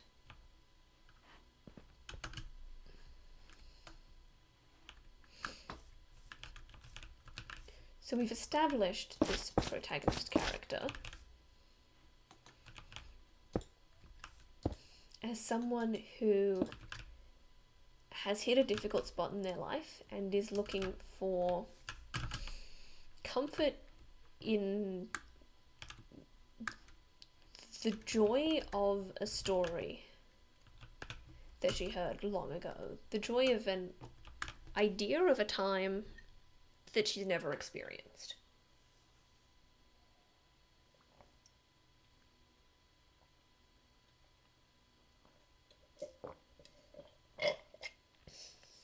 Oh, there was a lot of tea leaves at the bottom there. Sorry if that sound was awful, but the feeling was awful, so you've been there with me. She's looking for joy in the idea of a world that doesn't exist anymore.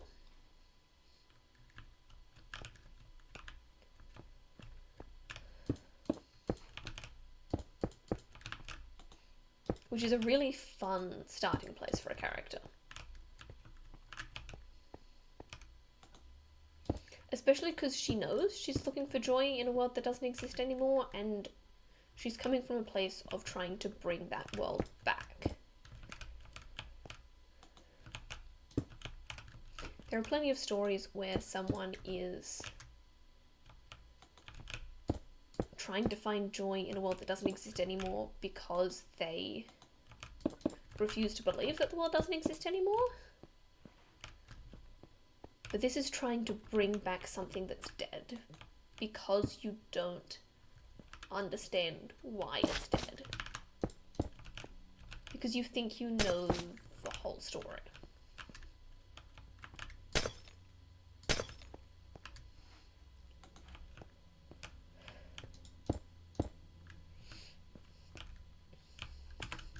So she's been raised on these stories of this previous monarchy.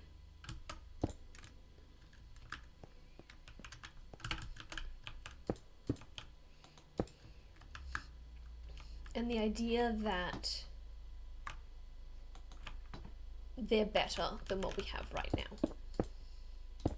Which I think is a very easy thing to do with nostalgia, is look at the past and see all the good things about it and not see the bad things. And it's a lot easier to do in this context because there have been a lot of lies that have been spread about that, and she doesn't know the full story.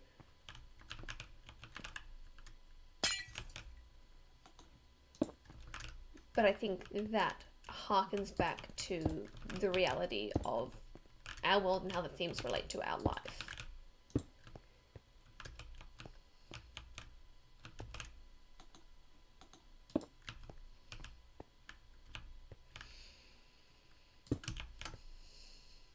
Is that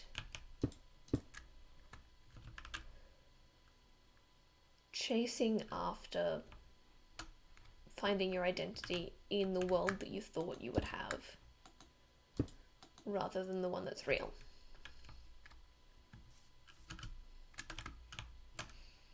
Is really the idea that this character is going through. Brain. I am like a quarter of the way through my lunch. I'm on medication at the moment that takes away my appetite, so I keep forgetting to eat. And I think my brain is now losing its nutrients, so I'm going to keep chewing on this slice of pizza.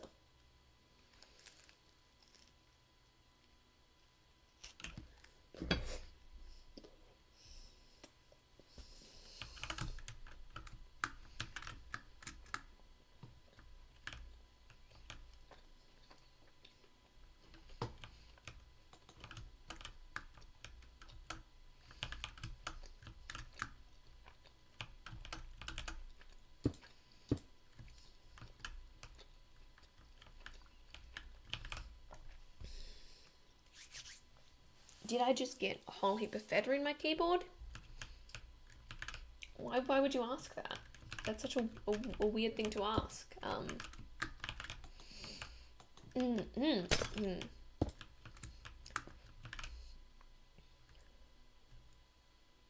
Okay, yes, I was talking about the character and how her journey is discovering her identity in a world she doesn't understand.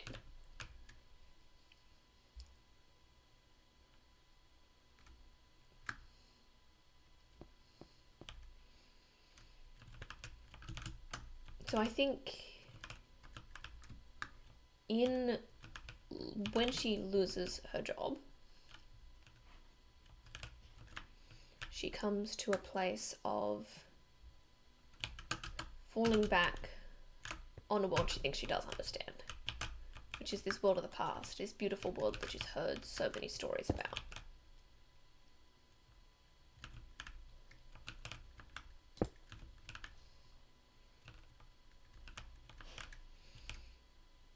But the version of that other world that she has in her head isn't even really real either.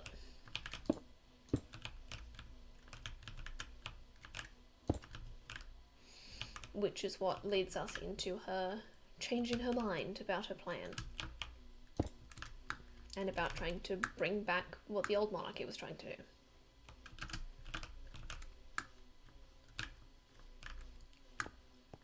That still looks wrong.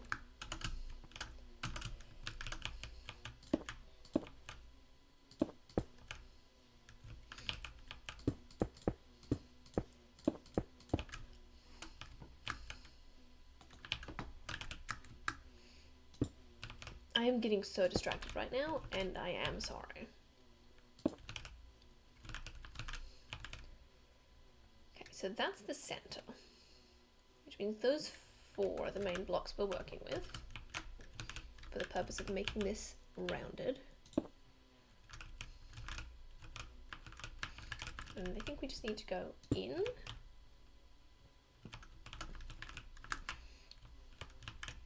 And in. Okay, that's wrong. Oh, it's because these are coming in at different angles.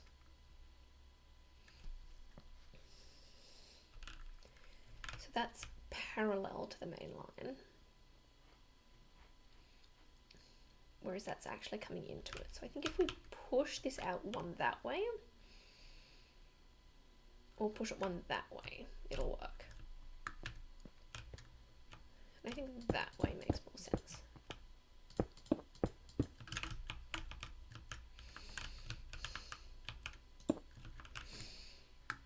So, she's just lost her job.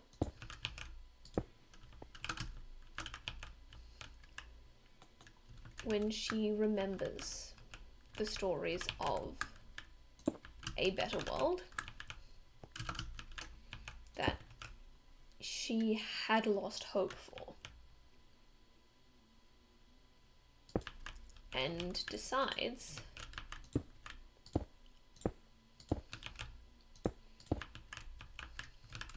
to bring that world back. She decides that she's not okay with the world that she's in right now, and that it's up to her to fix that.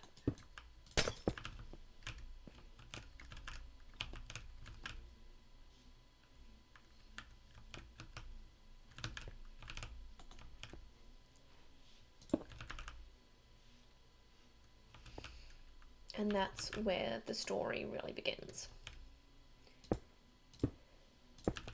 Is her finding this journal and finding the option of the MacGuffin, which was originally the Royals' plan to destroy the sun to justify keeping the AI. And she doesn't really know what it is. She just reads in the journal about an item that this old monarchy that she now believes in was trying to use to save everything. And she thinks that means to bring the monarchy back.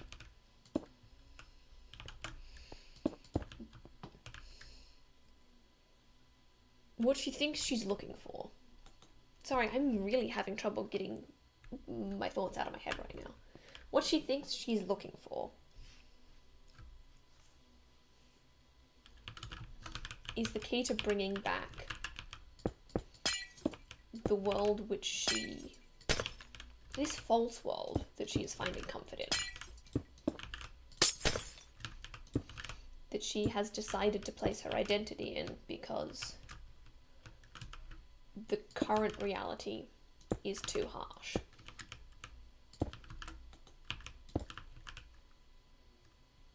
But what she's actually looking for, and what she actually ends up finding, is a way to destroy that world forever. I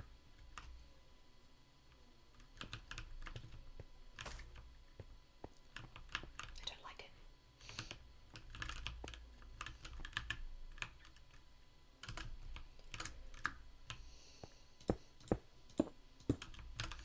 So it takes her on that journey of being okay with the world,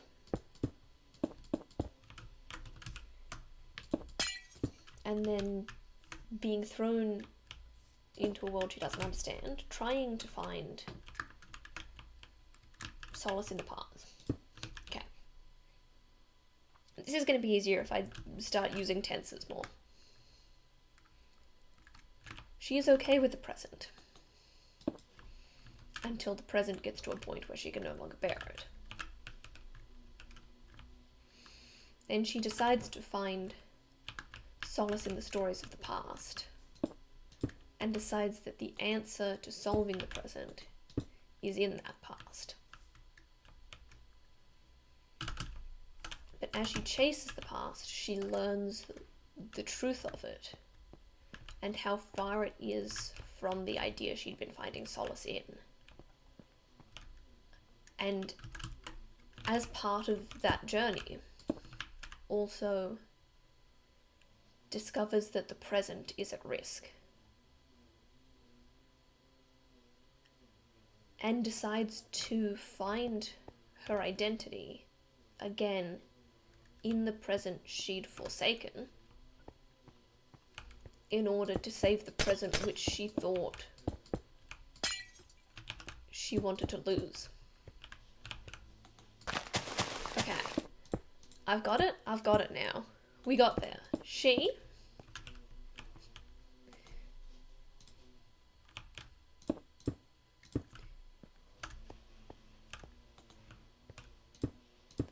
thought that the present was fundamentally wrong, and went on a mission to sacrifice the present in order to return the past. In that mission, she learned that in fact the past was fundamentally wrong, and sacrifices the vision of the past in order to save the present. It's a full freaking 360, but it is a very fun 360, and I think one that really works for the character. It just took me a long time to work out how exactly it all fit together, but thank you for your patience in that.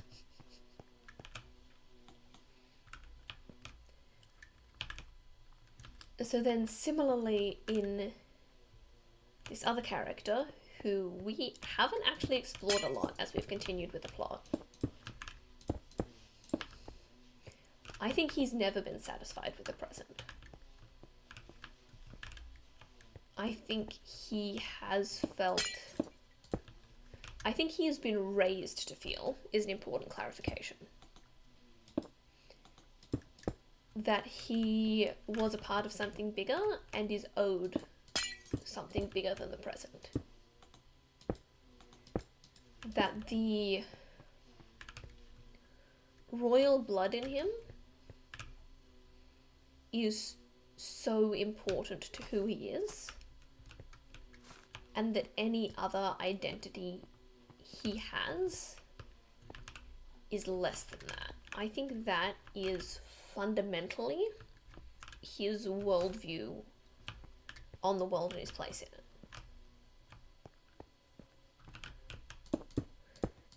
He is not satisfied with the present because he has been raised not to be satisfied with the present. He's been raised by people who thought they deserved more and have taught him that he deserves more than the present.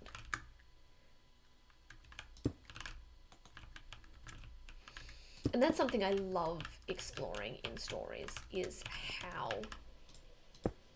flaws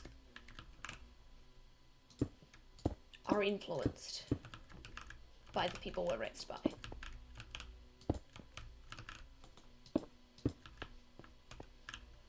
And that comes into effect in so many ways and is so much fun.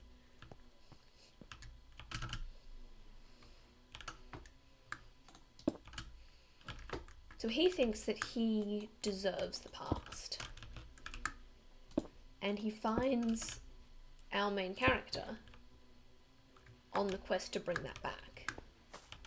And he is 1000% on board.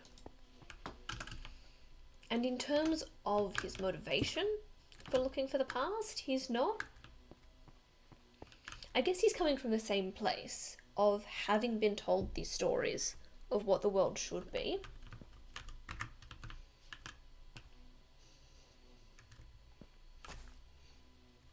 And longing for a world that he thinks is better, but ultimately was unsustainable.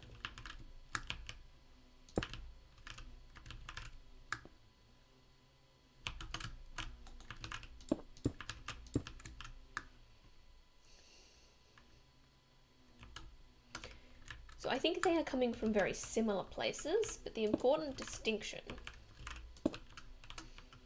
is that he is coming from a place where he feels like he is owed it. Whereas she is coming from a place where she thinks that she can create it. Which is why when they're both confronted with the idea that that world is wrong, she is able to move on from that idea where he isn't.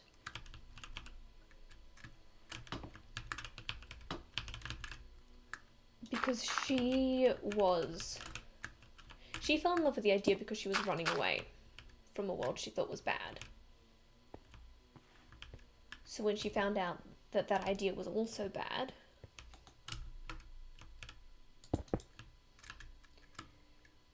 she was able to move on from it, but he has fallen in love with that idea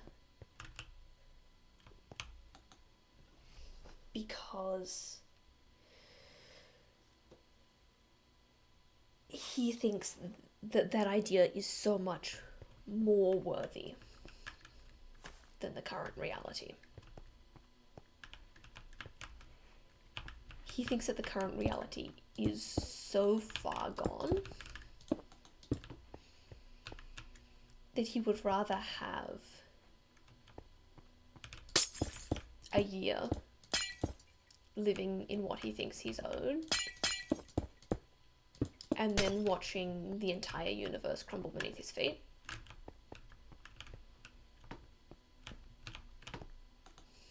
than he would invest in a better future, because he doesn't believe there is a better future.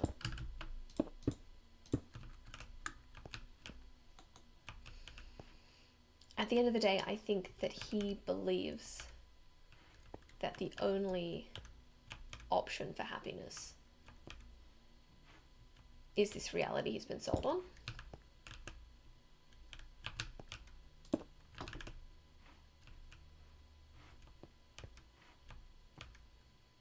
How does that connect with that block?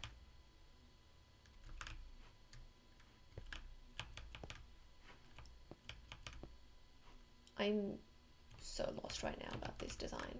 Oh, it's because everything needs to go across one. He's so sold on the idea that the current world is wrong and the past is right,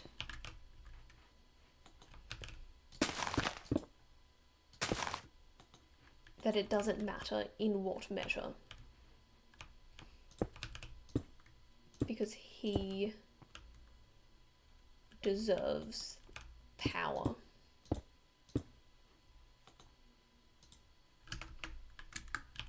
And happiness. I think it's the whole idea that we fall into with capitalism. It's choosing to invest in short-term happiness because short-term happiness feels so good, rather than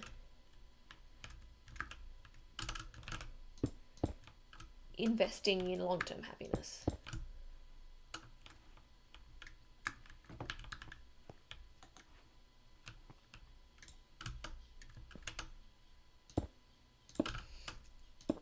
Even when we know they're mutually exclusive. And I think in some ways that's what makes this character such a relatable character. Is that it's not... Is that it's understandable. Wanting something new. Wanting to be comfortable in a world that's not. And I think that's what made a lot of like gangsters in America in the Depression era so popular, is the idea of the fact that in a time when people can't have material comforts, everyone's a little bit dreaming of going out there and taking them. And this is just a man who doesn't have the grounding and the long-term vision and the empathy not to do that. You've returned, what have you missed? Well, you didn't tell me when you left, so I don't know what you've heard. But we've just been exploring the character of this distant royal and how his character relates to the protagonist, in that they're both dreaming of a world that they thought was better because the current world sucks so much. But the difference being when they're both presented with the fact that the world they were dreaming of also sucks, she is able to change her thinking while he isn't, and that being fundamentally because of the fact that he's been raised on the idea that he deserves better.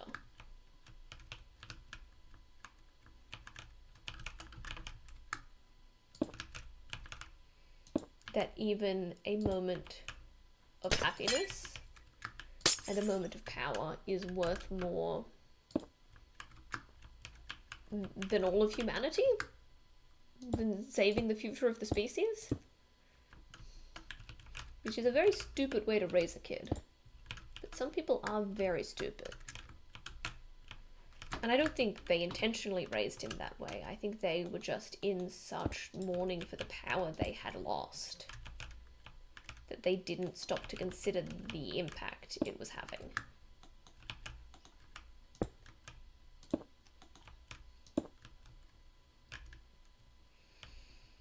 So I guess the story of this character is that he is chasing a past that he thinks he deserves.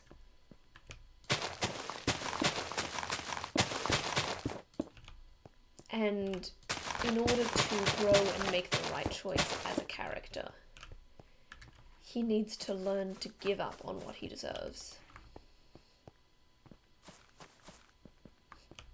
and build a better world. And I really don't like the idea, which is an idea that makes sense in the context of telling a story, that it's whether the character chooses that or not, that determines their fate. Because I think so much of choice comes from outside factors. I don't think it's that he necessarily makes a conscious decision.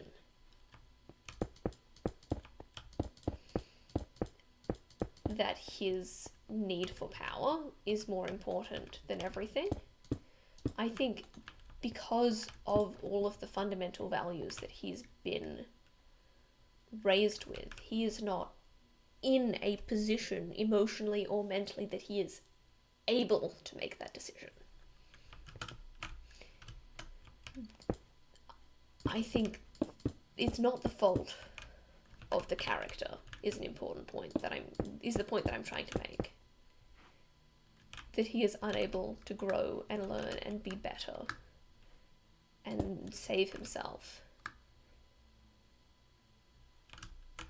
It's the fault of the people who raised him that did not prepare him for that. And that's really sad. And I want that to be an important factor.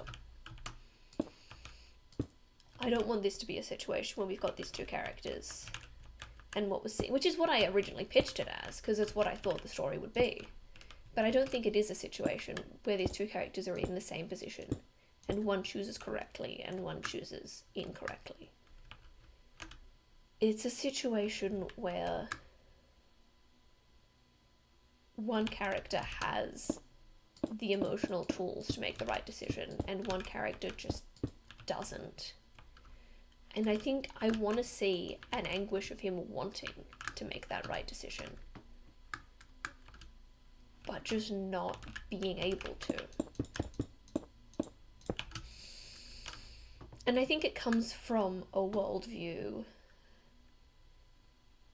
that people aren't bad people in isolation. It's that people have fundamental beliefs that cause them to act in different ways. And sometimes those fundamental beliefs are bad, but they come from somewhere.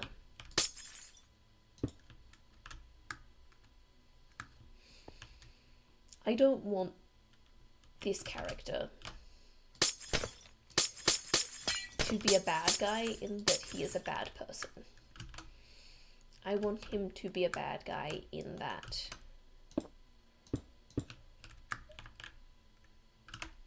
he is a victim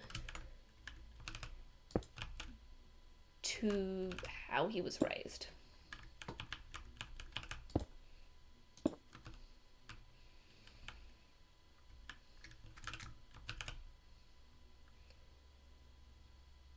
And he does end up being an obstacle and doing the wrong thing.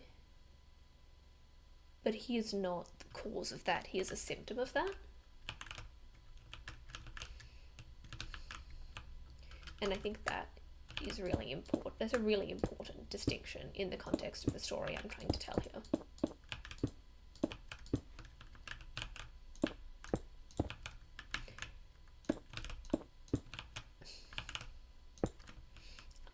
Because we're telling a story about the ability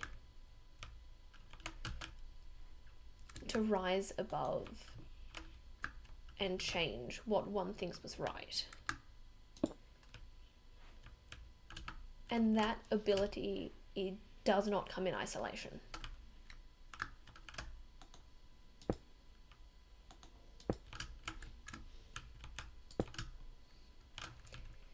I don't know, I really like complicated characters. And that might be a fault of mine. But I think it's interesting. And I think it's important.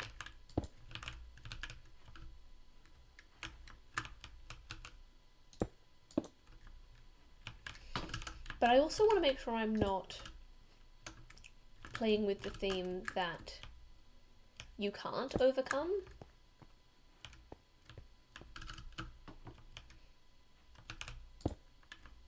the bad decisions of past generations? Because that's absolutely not what I'm trying to say.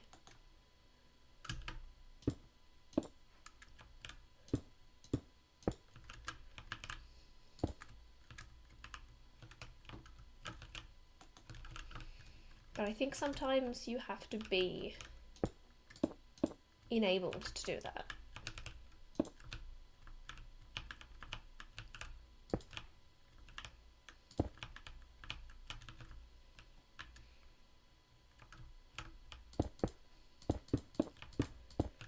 I don't know.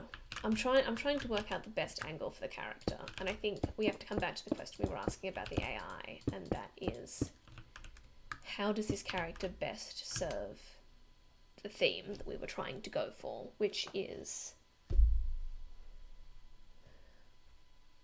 finding one's identity in a world one doesn't understand. And I think maybe refusing to find one's identity tells a more interesting story than not being able to. So maybe I just take all of that back, but I haven't decided yet.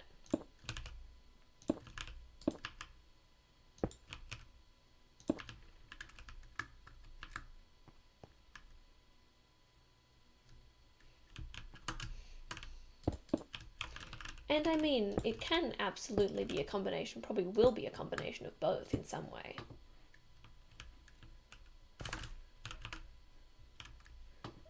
Like, they don't necessarily have to be mutually exclusive.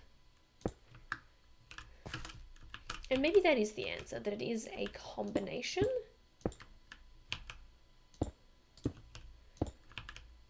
of not being able to and not being willing to.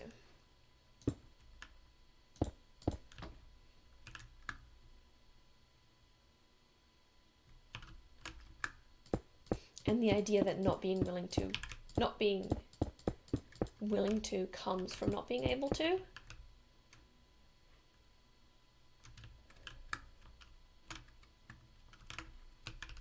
This man doesn't feel like he is able to be better. That's it. It's the fact that he doesn't believe that he can be better.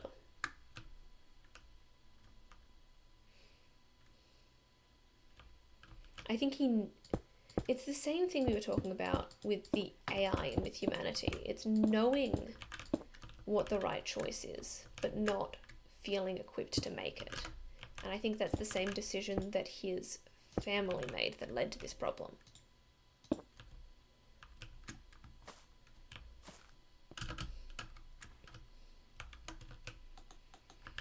And I think the thing we were talking about as well with how the AI feeds into that problem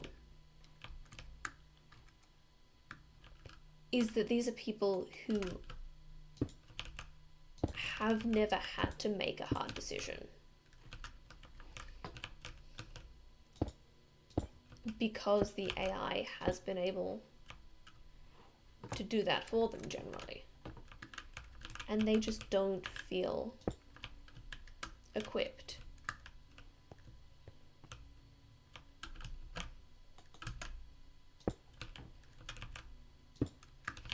And in believing that he cannot do it, he makes it so.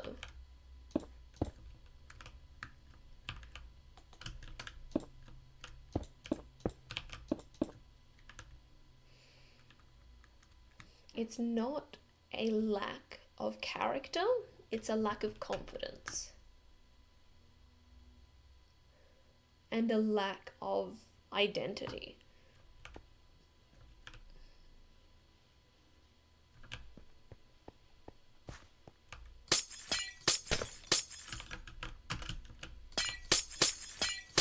Because he found his identity in being the person that returns the past.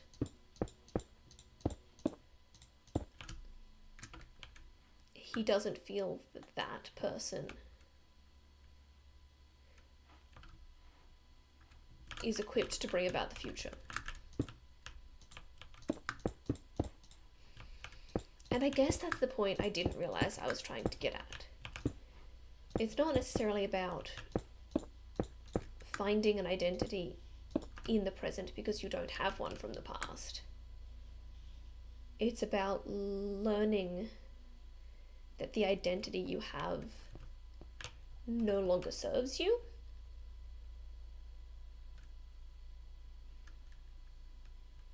And being able to step into a new one.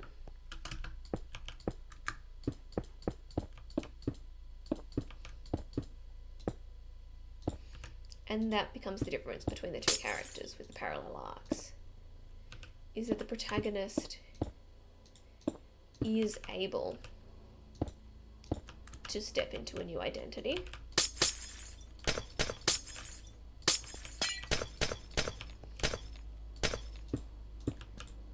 Whereas I really need to come up with names for these characters. The other character does not have the ability to see themselves in this new world. He sees the new world that needs to be created, but is unable to let go of his current identity for long enough to see what a future identity could be.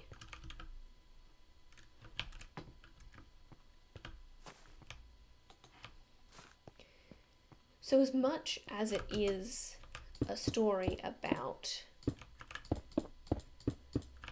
finding a new identity, it's a story about being able to let go of the old one in order to find it. Which is one of the most terrifying things a person can do.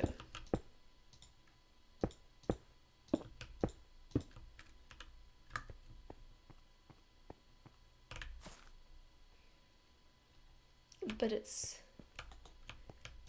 beautiful when you can.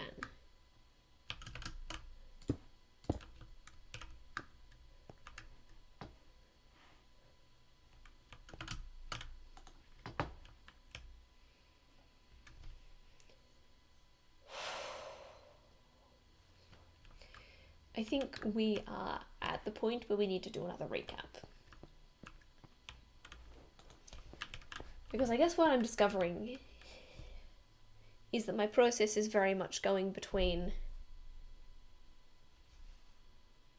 having an idea, writing characters that serve the idea, writing a plot that serves the characters, and then changing the characters to serve the plot, and then changing the plot to serve the characters, until you have a story that does everything.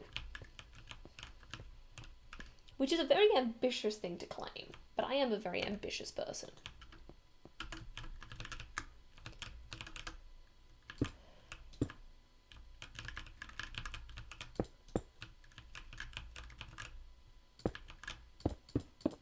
And I think that's how you refine a story, is that you're constantly taking the best bits and turning them into something new. Okay, recap. And this way we can see if everything still makes sense with the changes we've made. Many, many, many years ago, the new species travelled into a star system with already existing planets and species. And they created a space station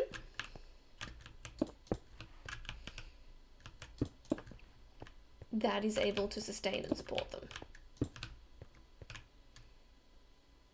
They lived on this station for a long time, which was fully supported and powered by a solar-powered AI.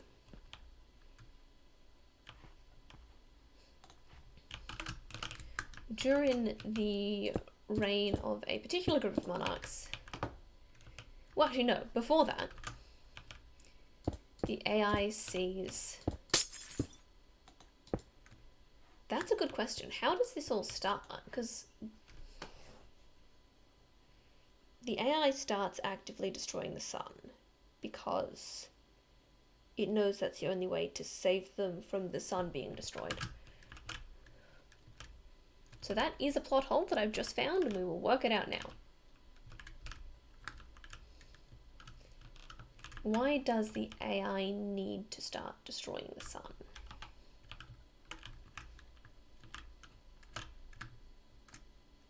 And it could be the fact that the whole story needed to happen in order for humanity to become independent again. So let's go with that and see how that plays out. So this group of people a long time ago moved into this area.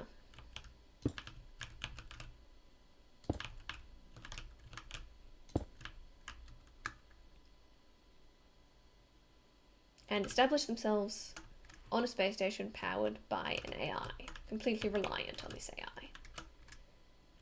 As the AI develops, it slowly sees how the human race's ability to function independently has become fully reliant on the AI, and they are in some ways no longer able to function fully independently.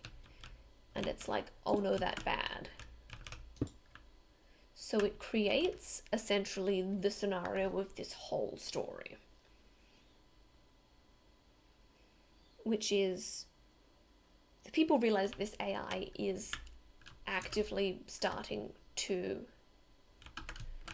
destroy the sun that this whole system relies on.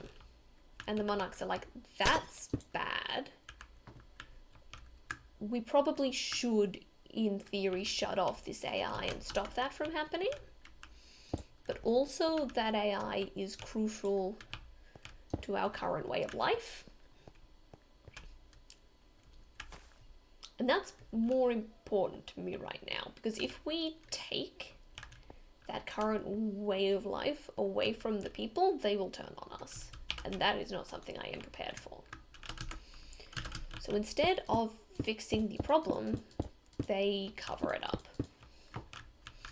But the head of the secret police, who is aware of the situation, is like, maybe not, and overthrows the monarchs, but also realizes that while dealing with the situation is the way to go, just telling everyone about it right now is just going to cause panic and be just an awful, awful idea.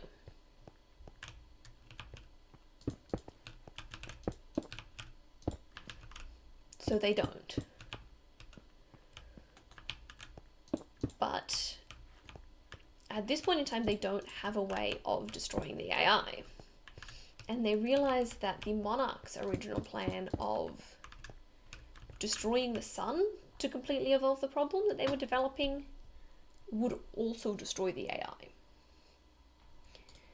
And so the mission becomes, or I guess the survival of the system depends on finding this technology that can destroy the sun. Which is where we come upon our main character. She is working in a job, being a strong, independent woman, living her own life, when... Oh yes, so the thing I forgot to mention is that this new government is slowly trying to stop using the AI more and more as a way to potentially facilitate when they need to get rid of it, that being easier. But that is throwing the world into economic turmoil. So due to this economic turmoil, our main character loses her job and remembers all of the stories that she was told when she was a kid by her uncle and her great aunt when her great aunt worked for the monarchy, and she wasn't aware of this whole situation with the AI destroying the sun because almost no one was. So she just remembers it as being a better time, which is what most people are remembering it as at the moment. She's like, huh. And she finds her uncle's journal and finds the information about this device that supposedly could save everything. And she's like, well, I have to go find that. So she starts out on this mission, and in searching, runs into a distant heir to the original throne. And he has also been searching for a way to restore the previous monarchy and bring things back to the way they were. So they continue on this quest for a while until they discover the truth of everything, which is that the device, when they find it, is a device that destroys the sun. And they're like, that's not really what we were expecting as a device to save us all. And that's when they uncover the whole truth behind the plot. Which is that the way things are going, the AI, the sun, the station, and the galaxy cannot all coexist. And that the only way to save their galaxy is to destroy this AI. And to destroy the sun. And she's like, oh crap, we have to destroy the sun, or else this is all going to be over. And he's like, well, hang on a second. If we destroy the sun, then the world as we know it is gone. And she's like, yeah, but the world we know it is gone pretty soon anyway, if we don't do this. And that's where they get into the differences in ideology. That he would rather see the world as they know it, or the world as he's been dreaming of it, to continue for a short amount of time than risk something new. Whereas she is able to learn that the possibility of something new is the only option going forward. So she starts enacting this plan to destroy the sun, to destroy the AI. And I guess at this point they do also know, or I think, because obviously destroying the sun is a good way to destroy the universe.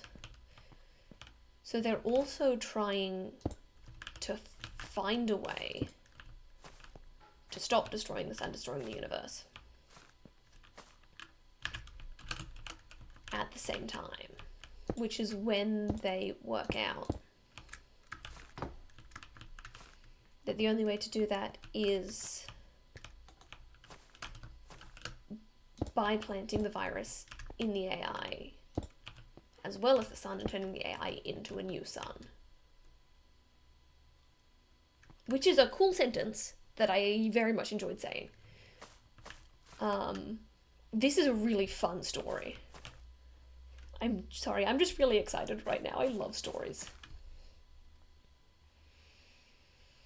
So they continue working on that plan while the man who was an ally is now working against them.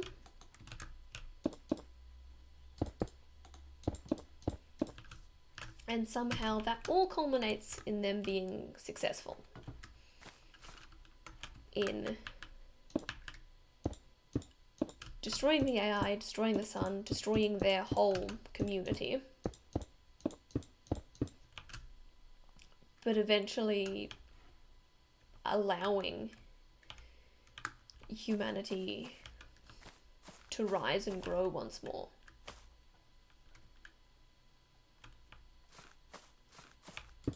the remnants of their community that are left in the other planets in the system continue on in a way that they wouldn't have been able to if they had become fully reliant on this AI. And I think that's the story. I guess the question is, how do the character arcs resolve? Because we've got the main character who was trying to find her identity in the past and ended up finding it in the ability to create a better future. Is that enough of a reward? Does this adventure kill her? But her happy ending is that she was able to create something new. It's dark. I'm glad you like the AI turning into a new sun. That was the only way I could think of to resolve that story. That would be a very dark ending. Her happy ending being the ability to sacrifice herself for a new world.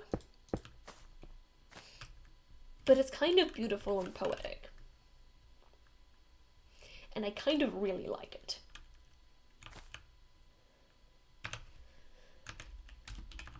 Because let's think what's the alternative. Because it's a spicy option. And I should investigate other options before I commit to it. Realistically.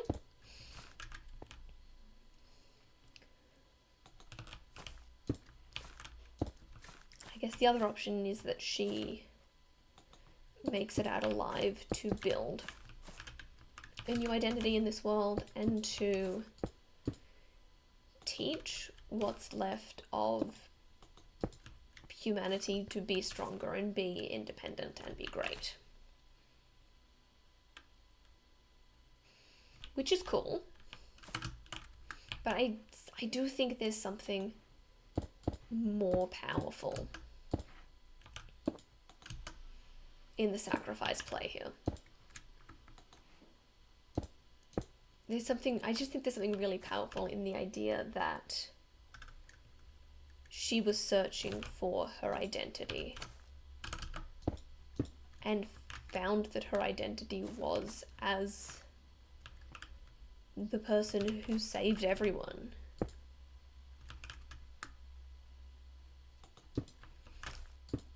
And I think that is more powerful of an idea than building a new world that she can find a different identity in. It's dark. It's dark. I know it's dark. But it's beautiful.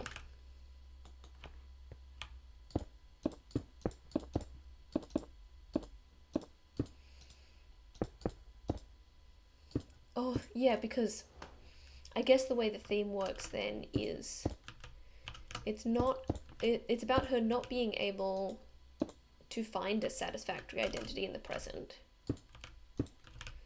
So looking to find an identity in the past and not being able to find one there either. And then also not finding her identity in the future, which would be the obvious choice, but finding her identity in creating a future that other people can find their own identities in. It's finding what she wanted and enabling a whole future of people to find that as well. And that is more beautiful, as far as I'm concerned. I think that's her arc and her story.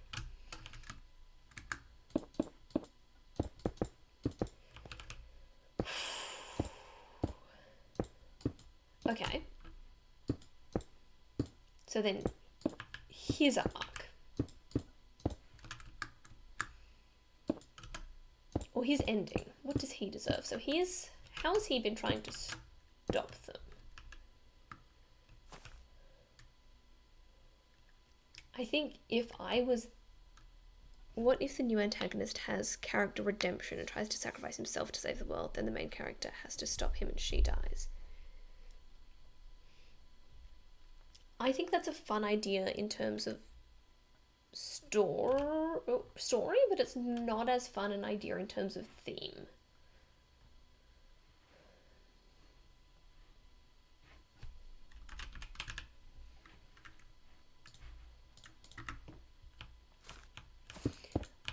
I think if I was in his position, the easiest way to stop them from being able to achieve their goal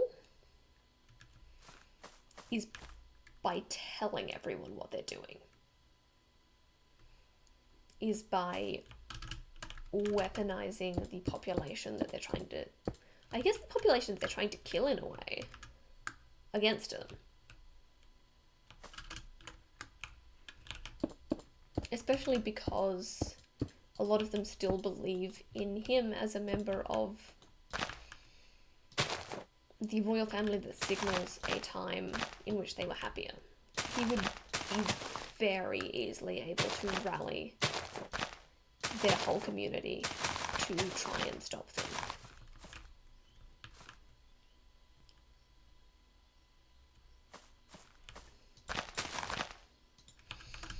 So I think that's the direction his plot goes in towards the end. But in terms of where it goes after that, what does he deserve? Ooh, okay. An interesting take on the idea of a happy ending. He didn't want to go through with this plan because he was willing to sacrifice an eternity of humanity for a moment of power, right?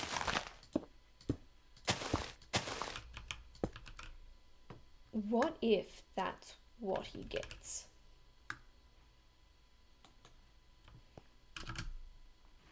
Is that as the world burns, he has rallied all of these people and he feels that destiny of a leader that he thinks he has earned. He feels the power, and it's beautiful, and he has that for one moment before it all goes up in flames.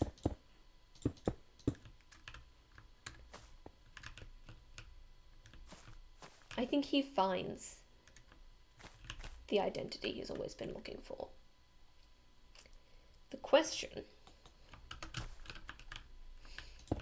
is whether in that moment he realizes it wasn't worth it.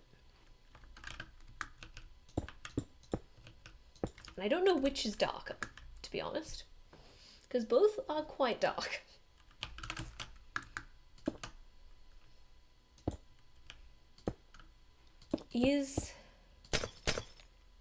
Was he right about that one moment of power being worth the destruction of everything to him? Rallying people against him is good, becoming the villain for the greater good. I like my complicated characters, okay.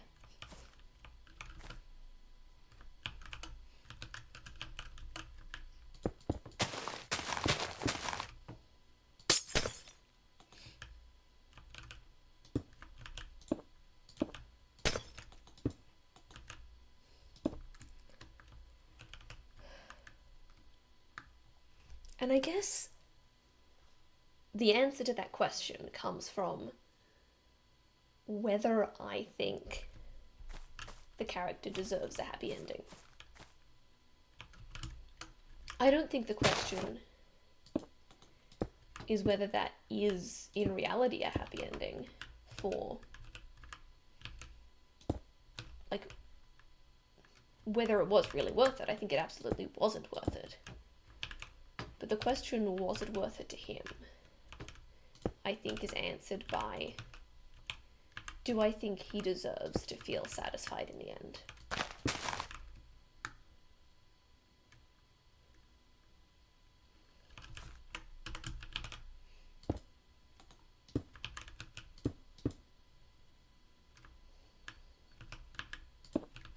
Is his alternate idea of what he wants worthy enough that he gets to deserve it, even if it is fundamentally flawed?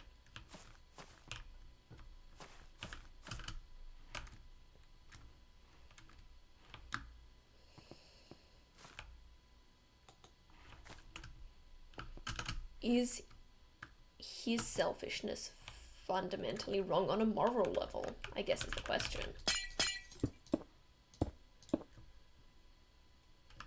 And I think the answer is yes.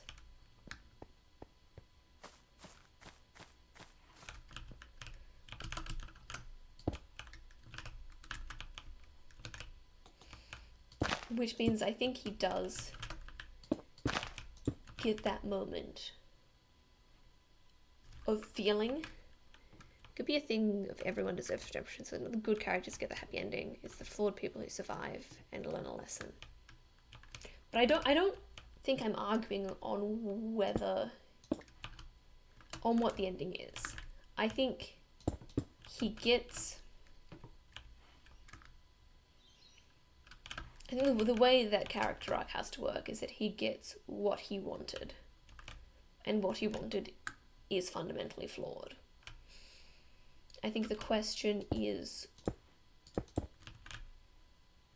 whether he has the insight to realize that he's made that mistake. Which in a way is very much, is he a good enough person not to have a happy ending?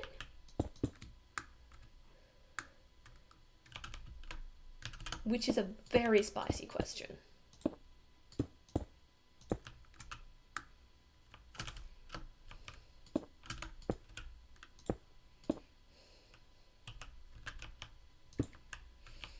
But I think we learn a lot of morals from characters. And I don't think that his selfishness should be rewarded, even if it is just rewarded in his own mind. I don't think we want the lesson to be that being selfish pays off.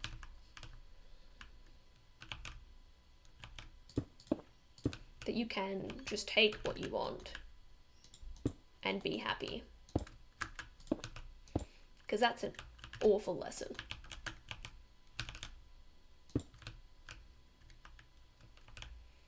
So I think I'm saying that this character rallies up all these troops to stop the destruction of their whole world. And as they're marching, he feels the power and the leadership that he always thought he deserved.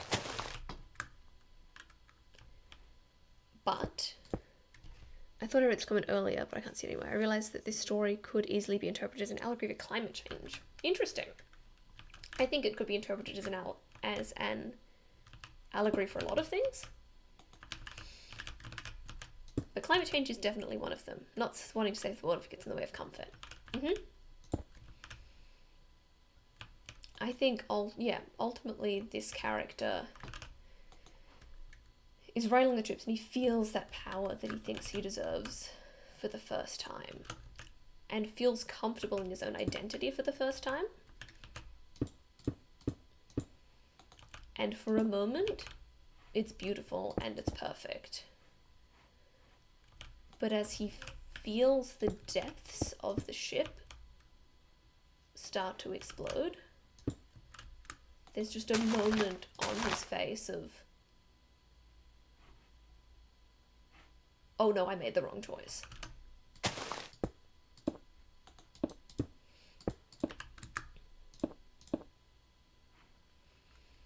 And I guess in a way they both died for their own identity.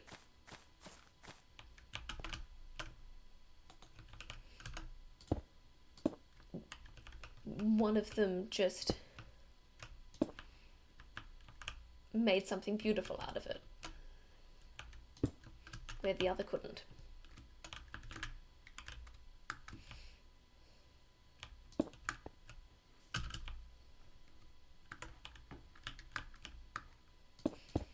And yeah, I just love parallels between two different characters, and I think those parallel arcs are really interesting. Because I think a character's place is to explore a theme. And if you have two characters that are going through the same thing, you can explore that theme in two different ways so well. You can take both paths. I think the only other character we need to work out the resolution for then is this chief of police character that we think is the bad guy in the beginning.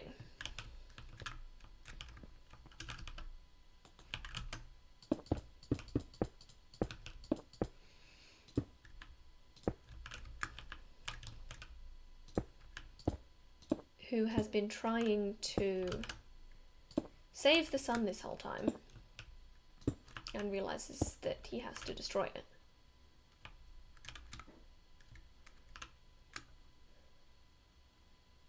Which is still so fun. So what does he deserve?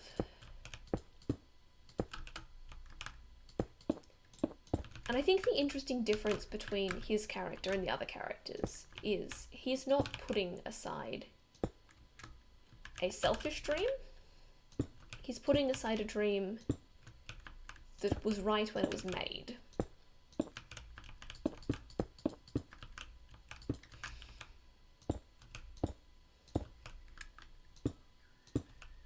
So I think he has to be the one.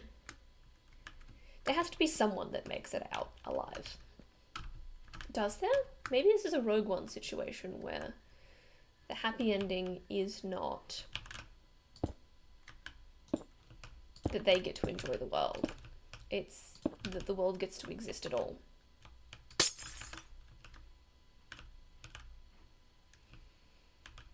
Rogue One is an absolute banger. Fantastic story. And I do really like that ending for the tone that we've built here.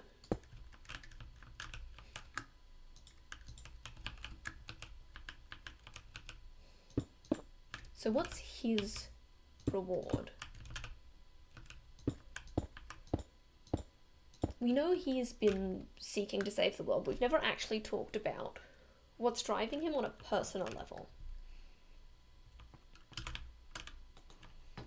So what's driving him on a personal level?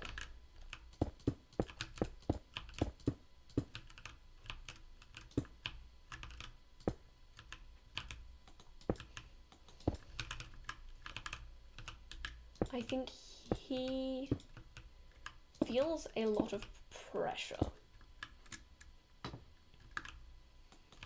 I think he was raised with the identity that he is the only one that can bring about the salvation, because he's the only one that is in a place to know about it. I think he is trying to save the world because his identity in that moment is that his value and his purpose is purely in the salvation of everyone else.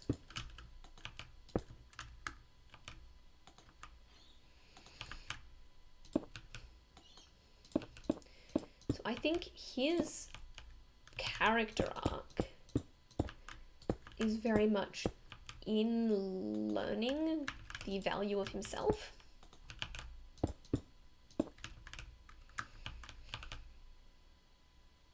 And that he doesn't need to be the person that saves everyone in order to have value.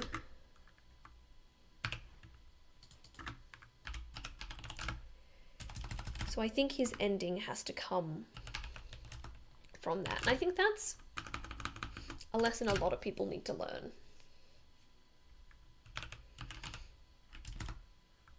And a lot of people don't realize they need to learn.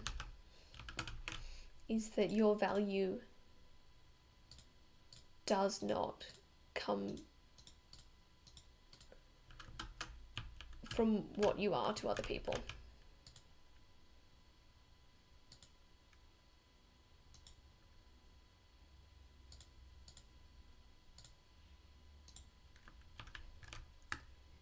Hey, I have a question. Hey you, what's up? Yeah, you have a question, I can see that. Sorry, there's a bit of delay. Sometimes it takes me a minute to see things that come through.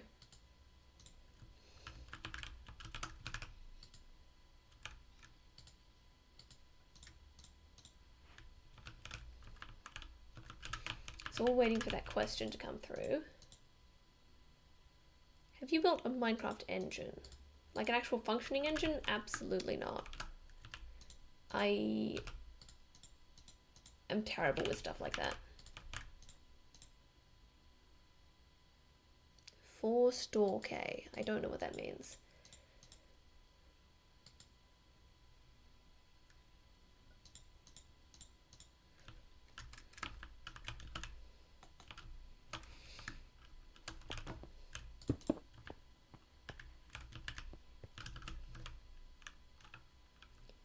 A 4-stroke engine. I don't even know what that is. I'm gonna be honest, I don't even know what that is. I can barely make a door work in Minecraft.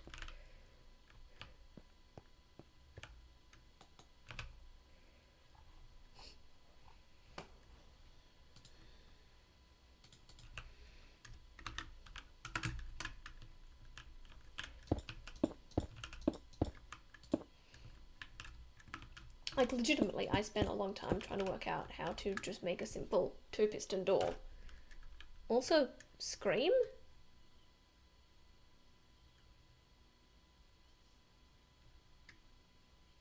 Okay. I was about to. I was ready.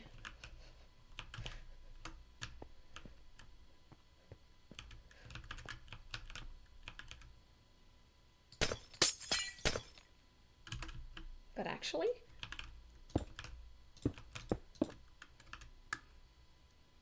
here's a real question. Okay. One more question, then we can get back to the storytelling. Have I played Roblox? I haven't. I don't know a lot about Roblox, but I've heard that there's a lot of like in-app purchases and things, and I feel like I don't really like the ethics of trying to extract money when their main target audience is kids. I think that's kind of exploitative. Ever heard of Please Donate? No?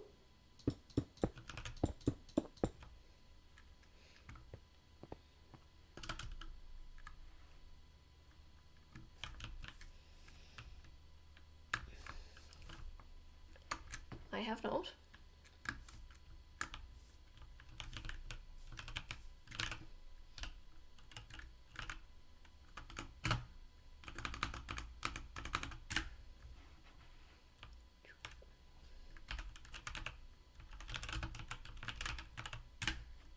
It's on Roblox. Okay, I'll look into it. Because as I said, I am concerned about the ethics, but I don't actually know a lot about it, so I could be just wrong.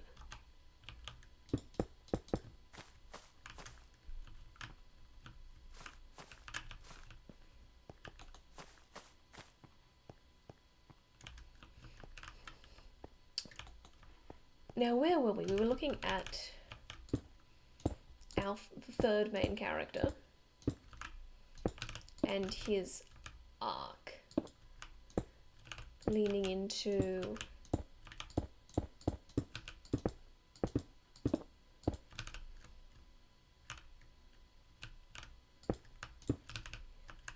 what were we just saying about his arc? Freak, I had it.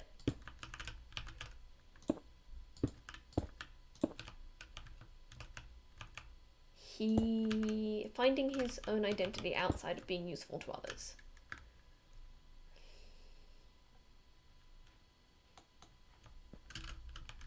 And I'm wondering if maybe that means that he doesn't die. Maybe that means our main character is the one that saves everyone. And he takes the responsibility of going off and growing a better world. Maybe his character arc is that he doesn't need to die there. And he doesn't even need to be there because he has more value in something else. That's nice. I've written a character that survives. I hope you're happy. It's literally the only character we've talked about so far that does not just die. Literally the only character that exists in the story that is not dead by the end.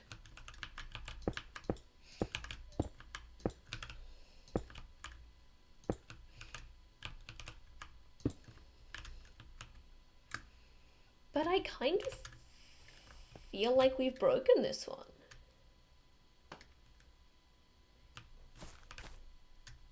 I feel like we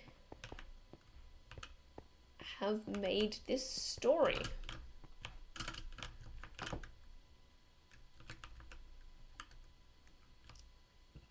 And I don't know if there's anything else we can do for it right now.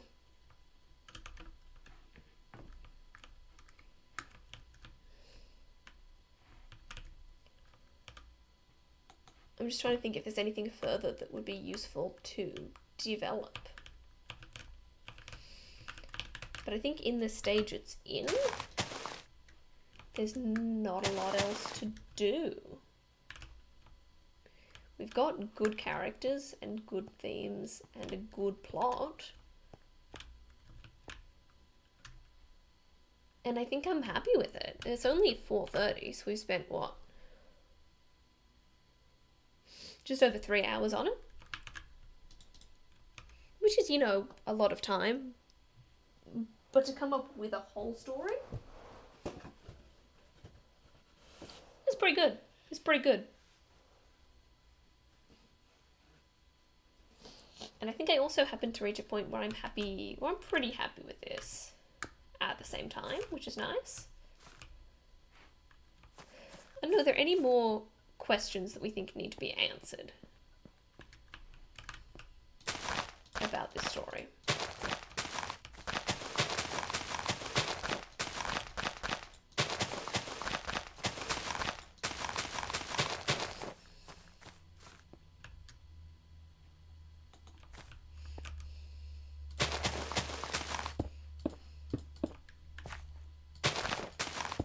No? No, I can't think of any either.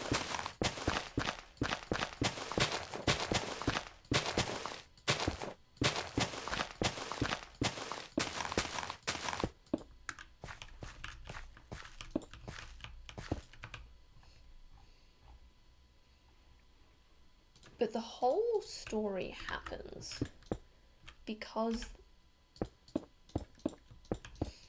the AI realizes that the human's dependency on it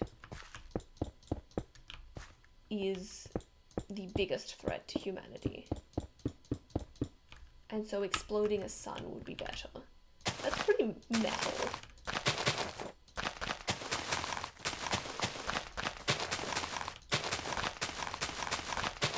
I wonder how glow light shown on granite looks to colorblind people.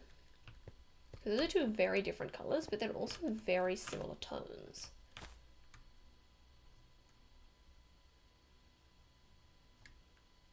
I don't like it.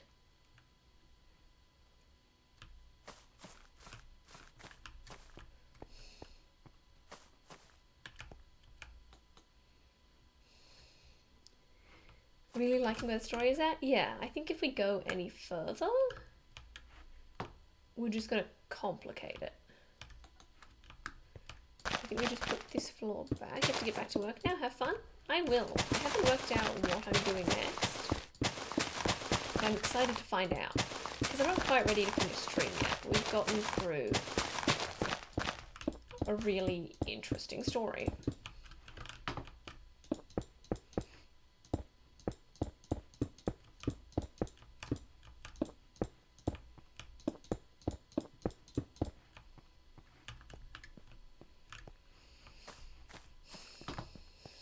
Especially from the starting place being two people running through a spaceship.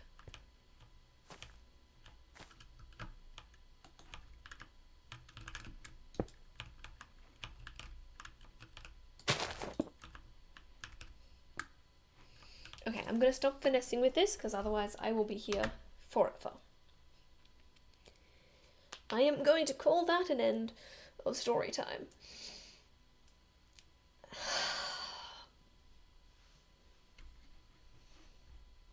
I should have recorded that so I could turn that into a short. I always forget to record things. I'm a terrible YouTuber. So, what do we want to do now?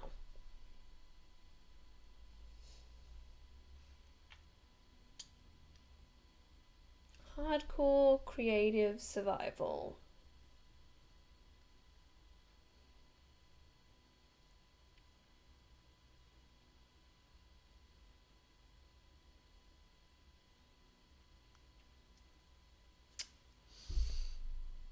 It could be fun just to pop into another hardcore world.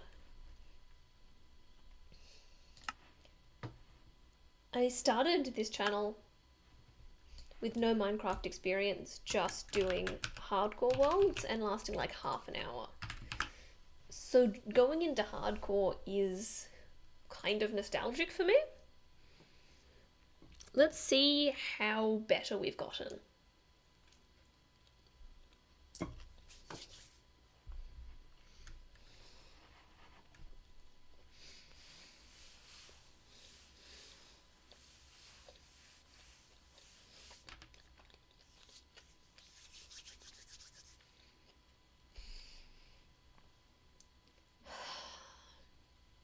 And I apologize for the framing.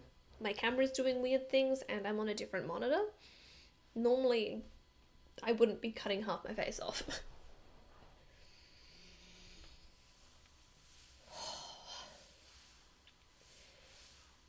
There is nothing better than stories. Nothing. Oh, I am just facing a bit of dirt. Oh, little pigs. Okay, so remembering back to hardcore days, the first thing I need to do... Do I have game sounds turned off? No, okay. I just can't hear my own footsteps for some reason. Is kill a bunch of sheep so I can make a bed. Or stumble upon a town. Even freaking better. That is nice. Imagine if I'd gone the other direction. Oh, it's a white bed. I have to dye that. Ooh, lava fountain. This is a really good start. We've got... That's probably only one lava block, so not enough to make a portal, but... Starting right by the village is incredibly handy.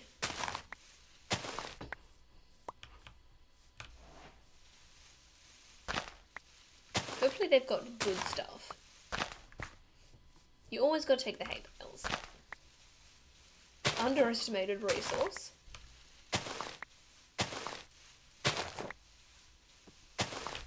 I wonder how long these farmers spent making all this hay.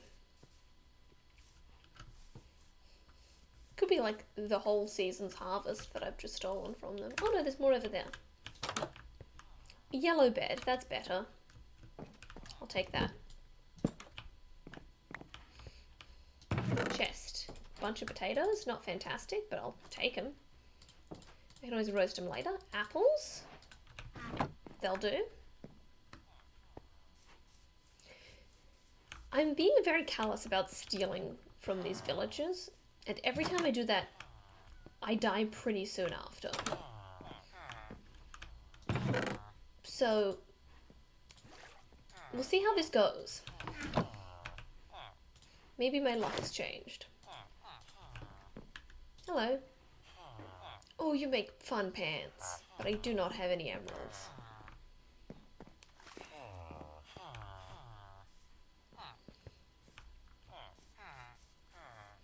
This is a big house, so I'm hoping it's got... Oh, this... I love the shape of villages in Minecraft. They just sort of sprawl naturally. This is the worst house I've ever been in. What do you want? 26 potatoes for 1 emerald. I only stole 12. What do you expect from me? Okay, so I came from this direction, so I've been in those houses, and I'm going this way. I lose my sense of direction so easily. There are so many houses here that don't have anything for me to steal, and it's very inconsiderate.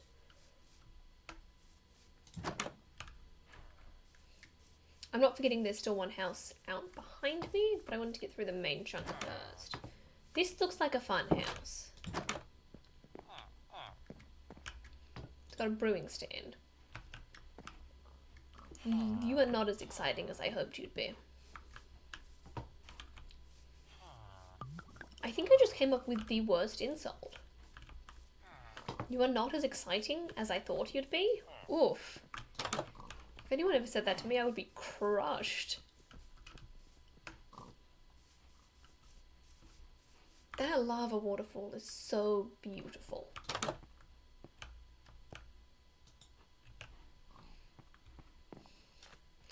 I could take a stone cutter, but I don't think it's worth it at this point in the game, and also I don't have a pickaxe yet. That's another bed. I don't have any tools yet. I don't have a crafting table. I guess that's what happens when you find a village. They've got a fun pier to fish from, I suppose. It connects to that island. I wonder if there's any more village on the other side of that island we can't see, just on, over this lump. I don't think there is, but it's interesting that it just sort of ends. It happens to end right there. Oh, I'm hungry. I always forget to eat. I will always forget to eat. And that's never going to change. Ba, ba, ba. Mama, mama. Hello, cat. Oh, more hay. I think this is going to be a boring house again. They really want me to burn their houses down, don't they? They're really just asking for me to burn their houses down.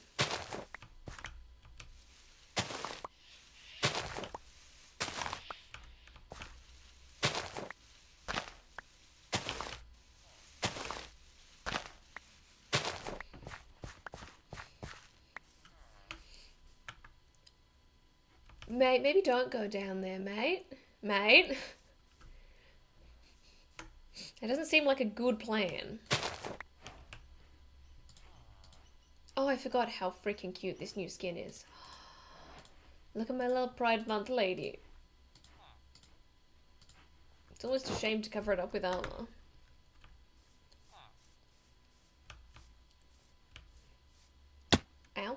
are you going down here, my guy? Do I need to build you a way out?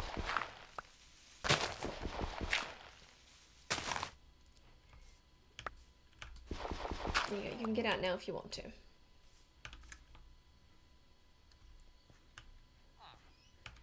I shouldn't go into a cave with the amount of stuff I currently have.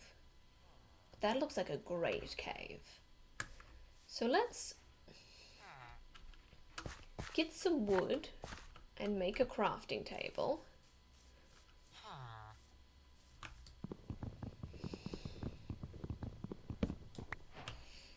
And get a bunch of sticks. And then we can just wander into the spooky. I could have walked over to a tree, but instead I decided to destroy this person's house. Because that's how I feel about you, you dumbass.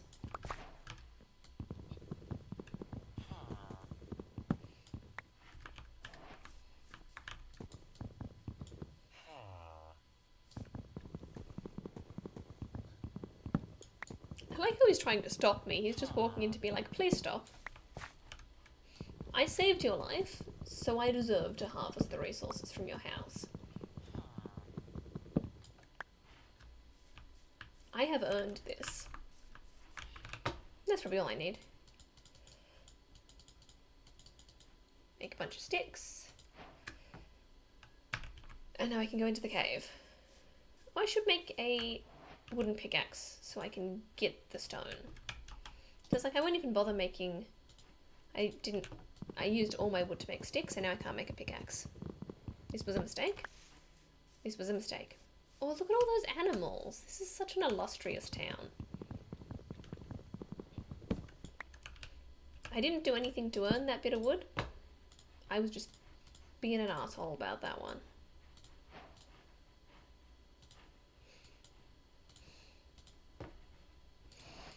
Those sticks will be really good once I have more stone to make useful things, and once I have coal to make torches. But I really want to go investigate this cave. Which again is a terrible idea on hardcore. Oh, I need to eat.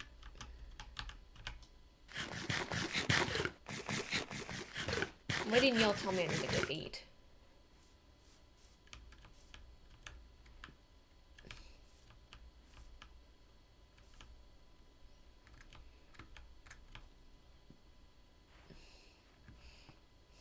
Let's make a couple of quick stone things. I think pickaxe and sword are going to be the two useful ones here. That should be enough for all of that. Let's put the potatoes up here because they are not going to be useful until I cook them. That's a pickaxe and a sword. And now I feel totally... Oh, where did I get a torch from?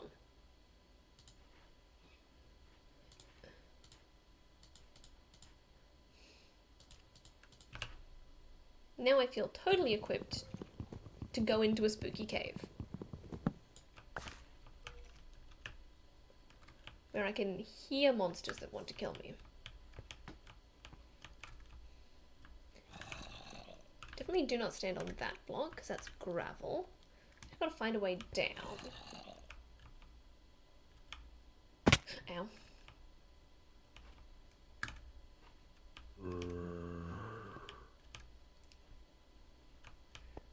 You know, I should have killed the iron golem and made a water bucket. That would have made this a lot easier.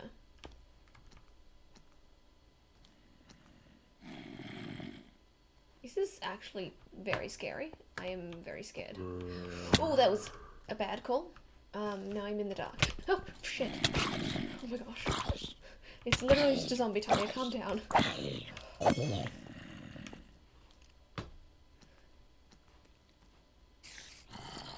I can still hear monsters and I cannot see them at all. So I guess I just gotta keep going down. That's iron. Which is slightly less useful than coal right now.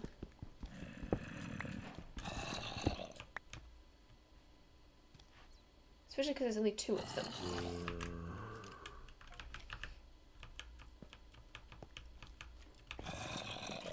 Let's dig a little here, because otherwise that drop scares me. Oh, and I can just go this way. This is nice. That's a skeleton. I'm not a fan of skeletons.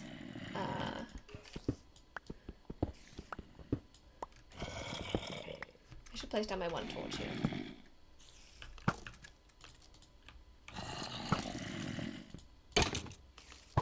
Ow! I didn't think it could get me here. That's very rude. Oh, this is bad. This is bad. This is bad.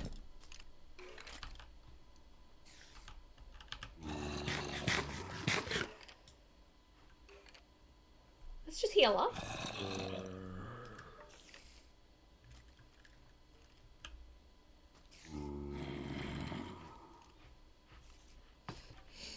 Let's just take the time to heal up.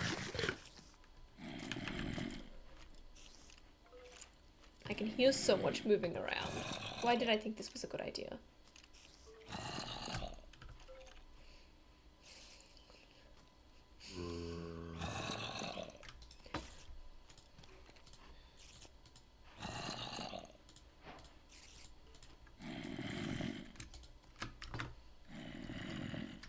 I need to keep eating so that I keep healing. I got down to 1 heart. If I didn't have that crafting table in that slot, I don't think I would have made it. So I'm going to move this dirt into there. Okay. Last little bit of health.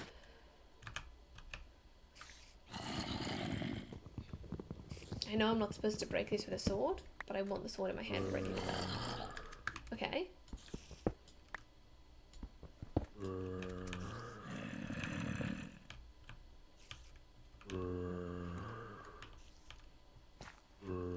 No, no, no, no, bad. This is a very bad situation.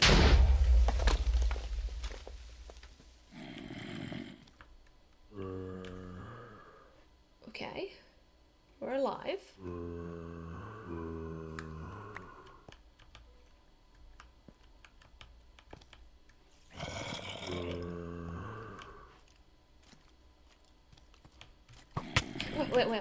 Wait.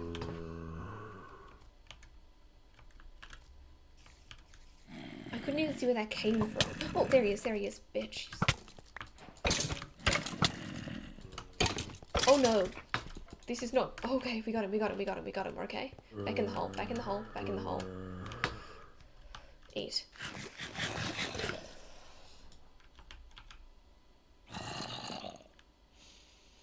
I see now where hardcore Minecraft got its name.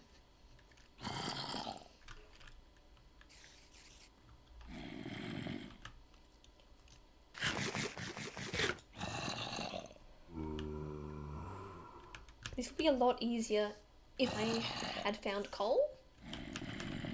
Because I currently only have this 1 torch, and I don't actually know where I found it. So I think our main goal at the moment is stay alive and find coal.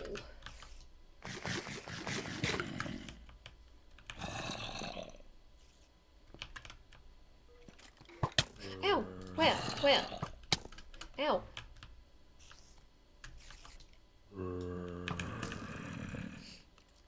There he is. Was there a spawner down there or something?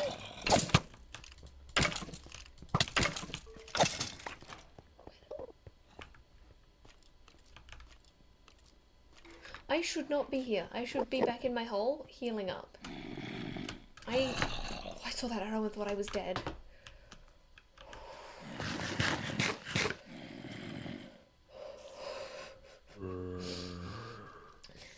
I remember now why I stopped doing this. I am going to die young because of what this game does to my heart.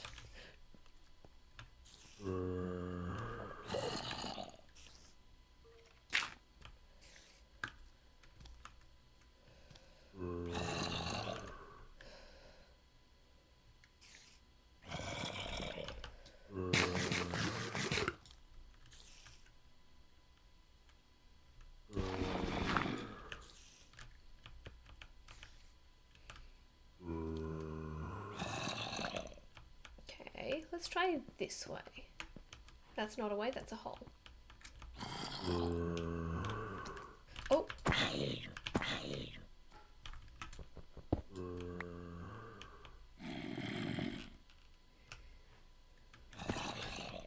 I still can't see any coal.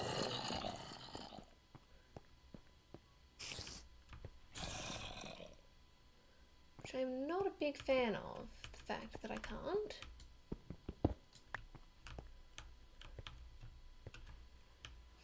That's just a hole. The way out of the hole is by placing a block there and getting out of the hole. It's so dark. And this is like my brightness all the way up.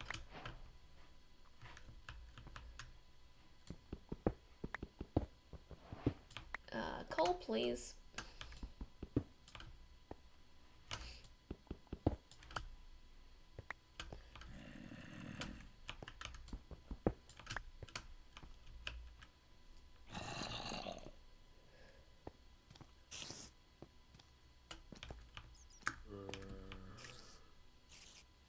There's a lot going on down there. If I find one more iron, I can make a bucket of water and just go straight down. Oh, there's iron down there. Fantastic.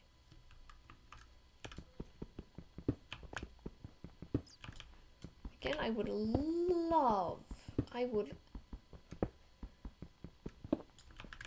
to have another torch.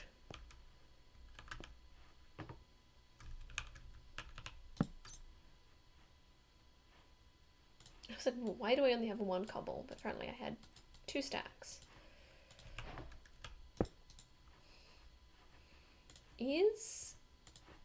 Am I gonna have enough fuel?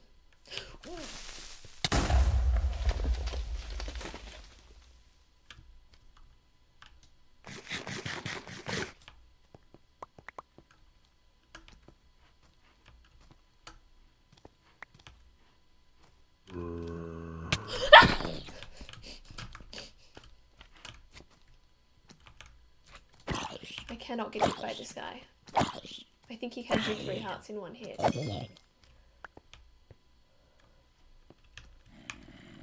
Thankfully I was able to save my crafting table, which means I have a chance. If I didn't have my crafting table, there would be no way. Stop running, stop running. I'm just going to stand by this glow lichen so I can see. I'm going to place this crafting table. I'm going to make another oven.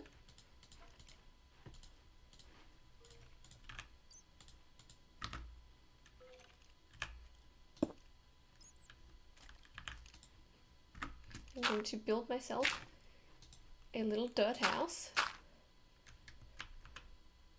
I need to be able to see the oven still. So it's going to have a murder window.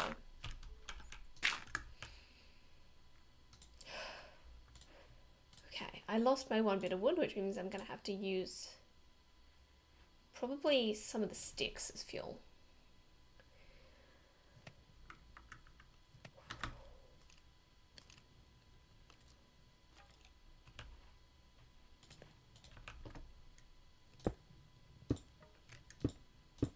Okay, I've gotten rid of the murder window. Eat, food, food, yes, oh my gosh. Thank you for the reminder.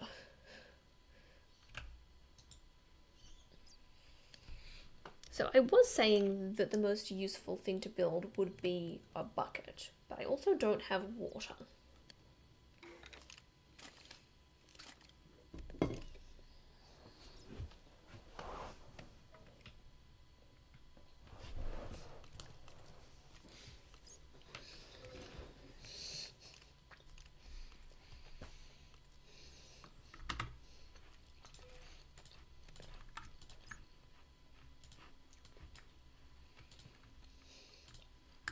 Let's just make a full stack of bread.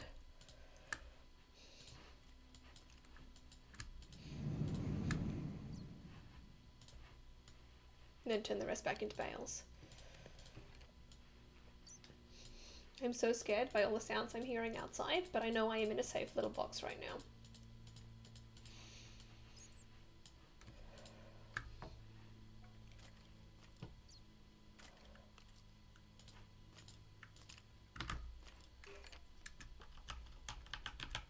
This is terrifying.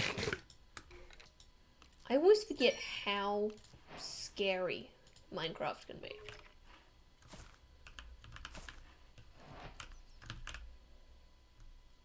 Okay, so what do I want to do? I think sword makes sense. I have enough iron for a sword, a pickaxe, and a bucket, I think. Yeah. So that's what we're going to do. Let's get some of those potatoes. We've got heaps of bread. We don't need to waste our sticks on the potatoes right now. Pickaxe, which I'm going to put in slot number 2, because I don't want to use my iron pickaxe when I don't need to. Sword, which I will put there because it is always better to have a better sword. And then once I have water, I will be able to use this bucket. And then I can put all these sticks back together.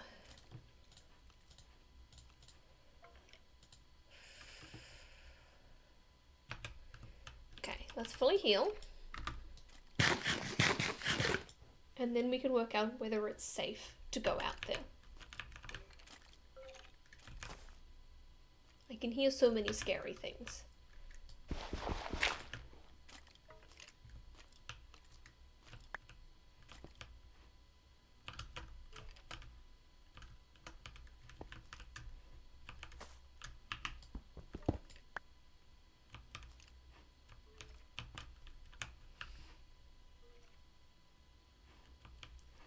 Well, I'm just gonna run. I'm just gonna run. I don't think I'm in a place right now where I can engage in combat. Ow. Okay. Let's get this iron. Because I would also love some armor.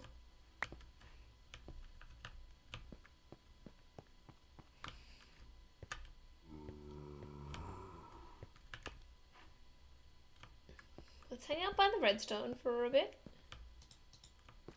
And see if the scary comes to us.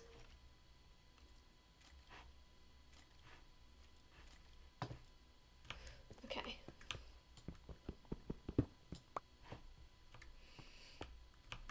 I probably should have made armor instead of a pickaxe and a sword. But here we are. It's so hard to see.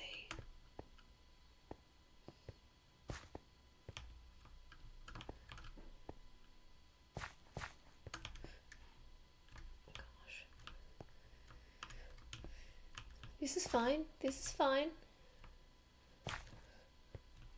How have I not found any coal? Is that coal? No. I had to check though, because I would look like a real idiot if it was. More iron?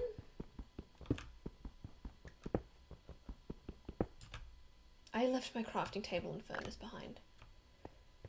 We are going to need to go back to where we were.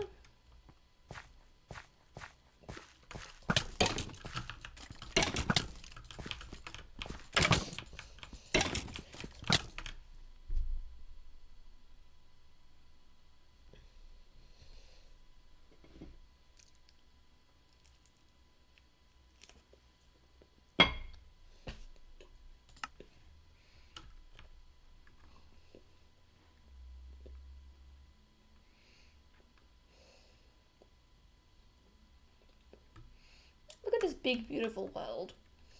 Why did I find a need to go into a cave?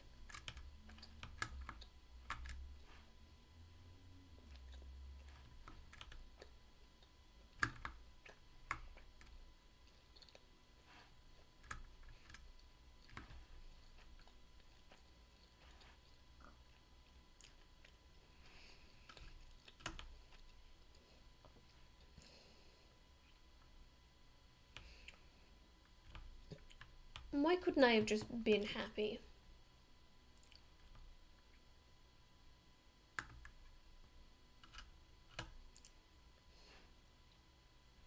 Why couldn't there have been coal? There's so much lava under here. I love just exploring all the little cave systems in spectator mode. Look at this.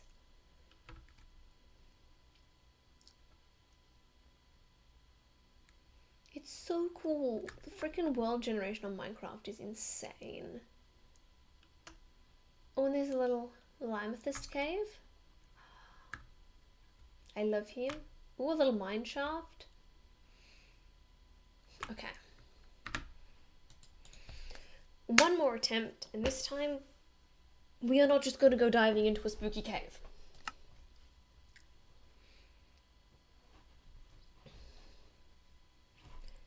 New world.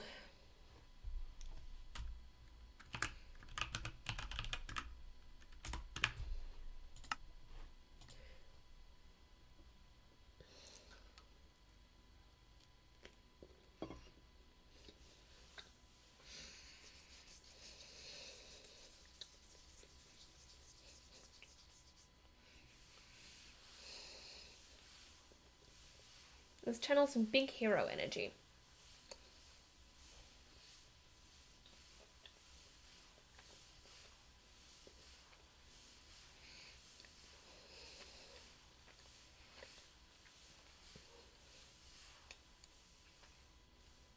You are not small and scared. You got this. I got this.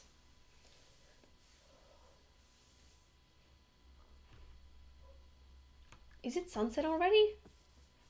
That's not good. I need sheep immediately.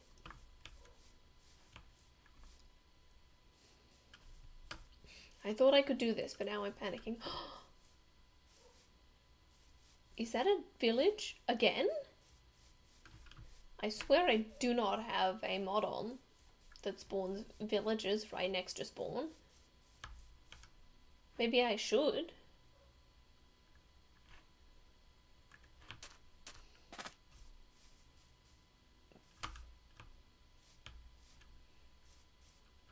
There you go. I got the spooky cave energy without having to put my life in danger. This is a big town. I don't even need to kill the sheep because I can just steal someone's bed. I don't know if that's better. Did I miss the door? Here it is.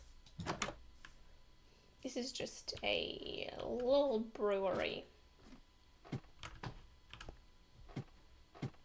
Such a useless tower. It literally has one thing in it and it's 3 stories. Use your space better.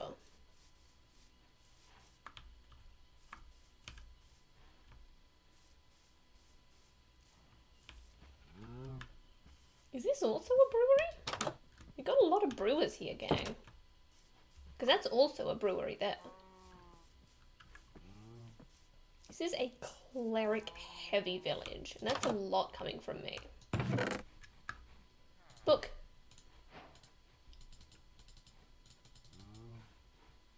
$15 potato. Bread. Saplings I will take this time because they're useful as a fuel source. They're not a fantastic fuel source as far as fuel sources go. There's so much hay here. This is a lovely town. These guys are just standing around having a chat.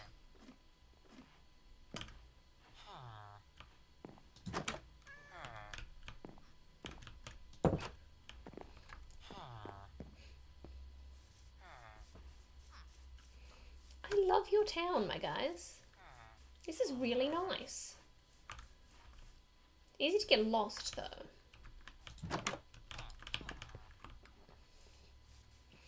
Now I'm like, maybe I shouldn't burn this town to the ground?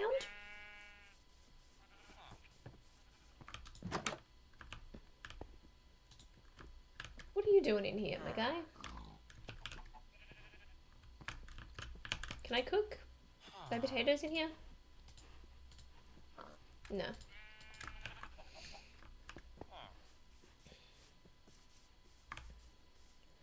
Okay, Okay, so that's that path done.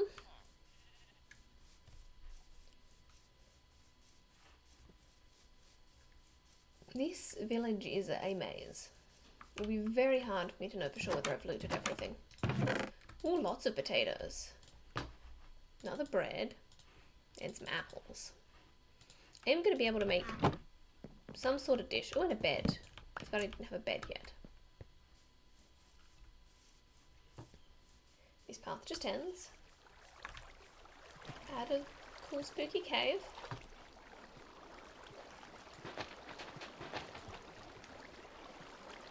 Please tell me I can get out of here.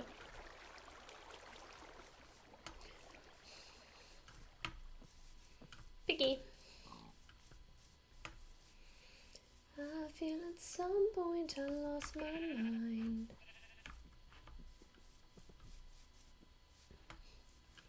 Where's the town? Town center's back here. Okay, so we've gone down that route. Just keep going around clockwise. I don't think we've been in here yet. But we didn't need to.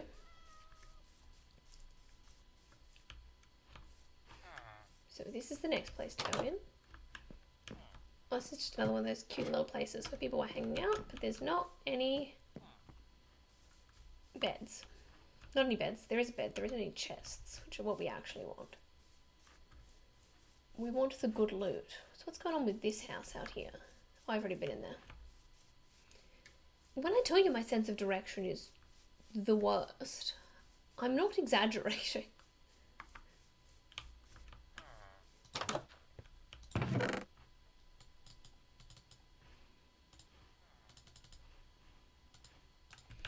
I'll leave them their flowers. I am generous like that.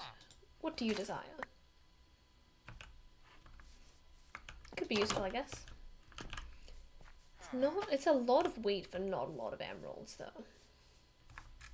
And I haven't seen a leather worker, which is kind of the one thing I want to buy from. Did I go into this house? Yes, I did. Oh my gosh, my sense of direction is bananas. See the apples now and save the bread for when we are in dire straits.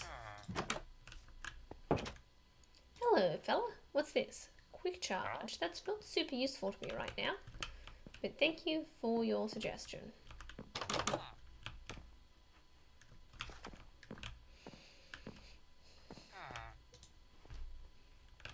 It's a pretty good book for a novice. That sounded rude. I was trying to be nice.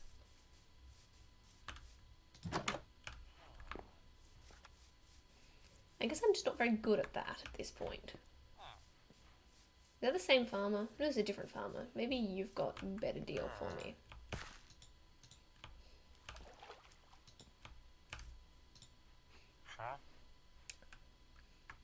Not really, no. I don't have any beets.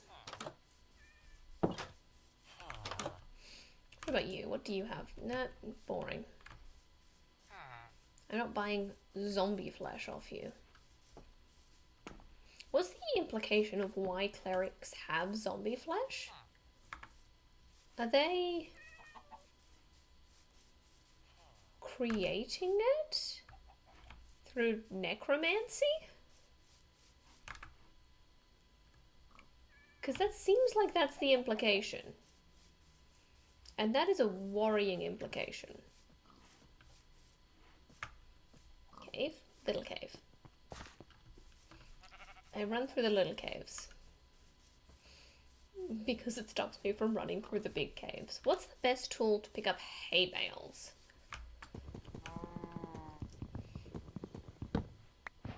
I want to say it's an axe, but it's probably like a hoe or something.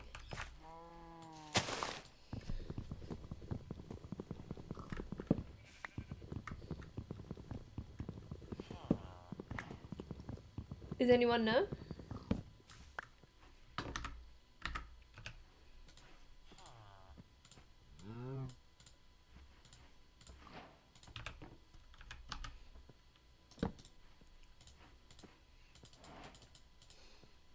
I guess I can try both. I've got plenty of wood. axe? Oh, what's the bet it's neither? It's like if you use a pickaxe to pick up wheat. Okay, and then compare that with... I think this is faster?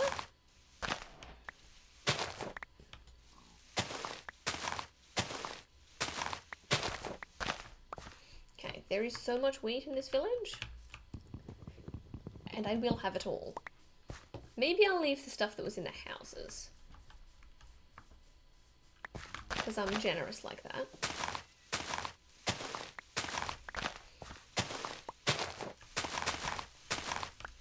But I'm going to have so much bread.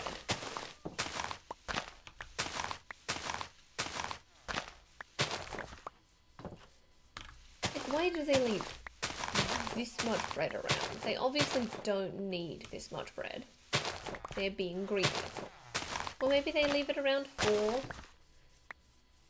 people who need it to take. I mean, obviously this is way too much bread for one town, so I should take it all for me.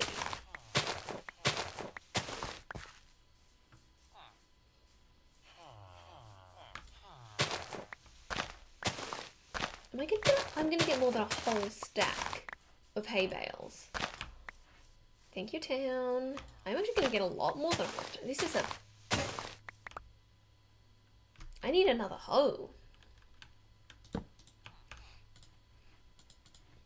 In fact, it sounds silly, but I think I'm gonna make a stone hoe.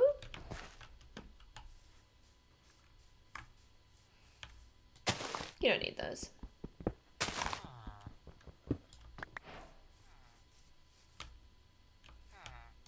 I think it'd be really interesting if there's a Minecraft mod, which there may be, I haven't checked.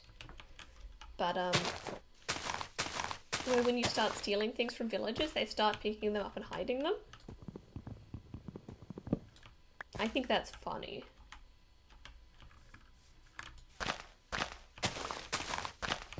Like if I went over there to make that hoe and then I came back and all the hay was gone.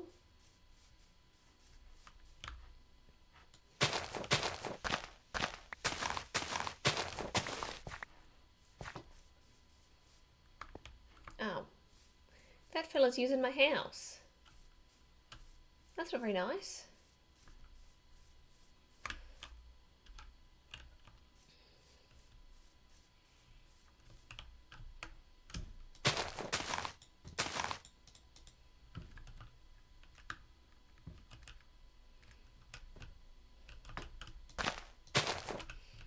Maybe I'll just sleep up here on a pole.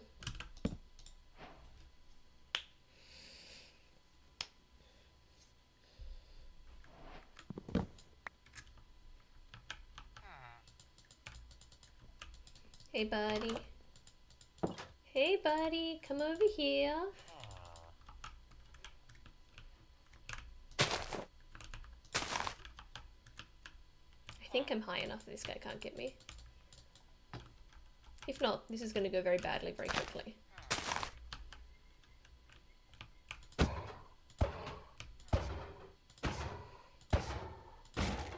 I feel bad about this. With a wooden axe? That's gotta hurt. Like, even if it doesn't hurt too much physically, that's gotta hurt your pride. Just being the iron golem that got killed by a wooden axe. Not even a wooden sword. Maybe I should have done with a wooden hoe. That would have taught him.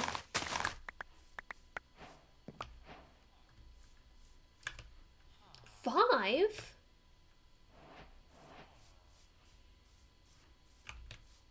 You know, worth it. I compromised my morals.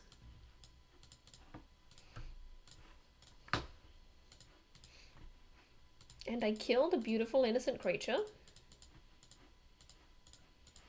But I got 5 iron. That's a lot of iron.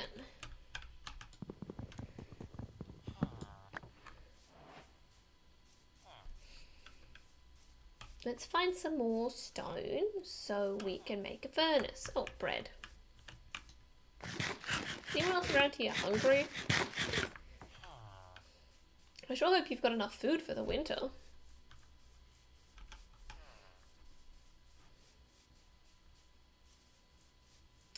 Ooh, cows. I can make some armor. How much leather do I need for full armor? It's 4 plus 5 is 9. Plus 7 is 16. Plus 7 again, I think, for a shirt is 23. Well, that's not fair. I killed 3 cows and I've only got 2 leather. That's very rude.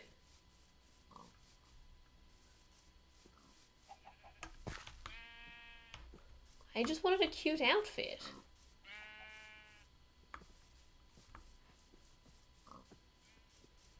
Now I can't find any more, so I'm going to go into a cave, which is the one thing I said I wasn't going to do. But this one... Oh, this is actually a really cute cave. This one has coal, which is fairly essential. I think at some point I lost my mind.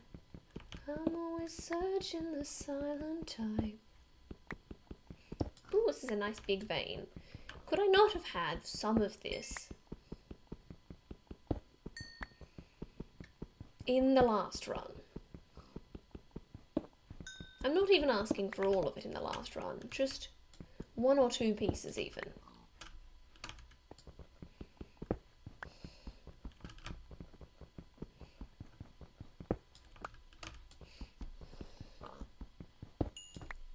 Hello, little pig. What do you want? Do you want to be my friend? Can you make friends with pig? Probably. But then I would also have a pig following me around everywhere. Which is, you know, you win some, you lose some. This is... I'm just so excited to have this coal. I said I was going to make a furnace, but what was I going to smelt? I've no clue. Alright, let's go looking for some more cows and or horses. Because I greatly desire a cute pair of shoes. There's a lot of horses here. If you're averse to horse murder, let me know.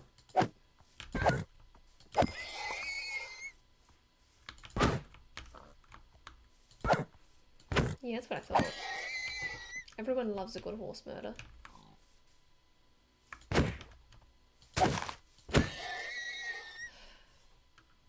Gotta pick up the leather. Maybe that's what happened to those cows. I just killed them and then forgot to pick up the leather. That would be kind of funny. Oh, more cows. There's plenty of sheep over there, so we can go back towards the village.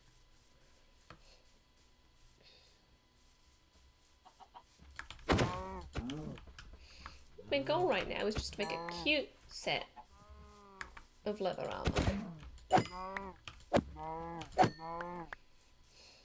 And, you know, dye it in pretty colours and all.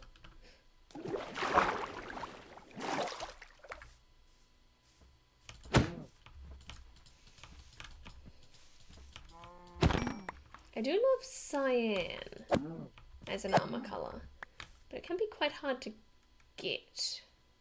Because you need cactus. Maybe that's my mission on this world. Is to create a full set of cyan armor. Cyan leather armor. Let's see how we are going. Let's create a couple of things. And let's say I can't put the armor on until I've dyed it. I think that's a good rule. So pants.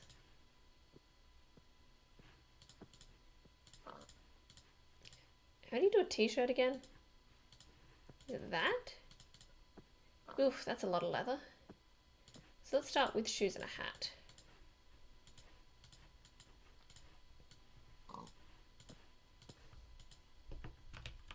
We're gonna need to kill a lot more horses.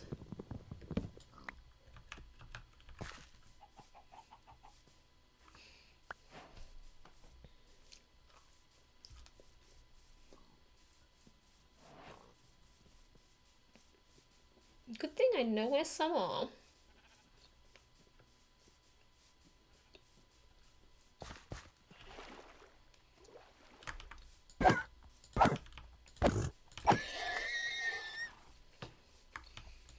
I want your skin. I want.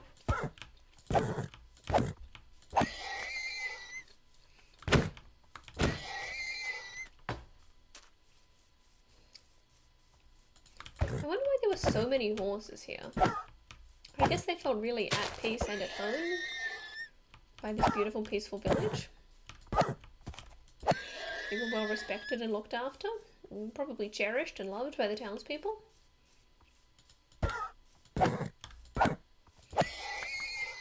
Now I think I only need 2 blue flowers, because 2 blue and 2 green turn into 4 cyan, but I'm going to take 4 blue flowers just in case.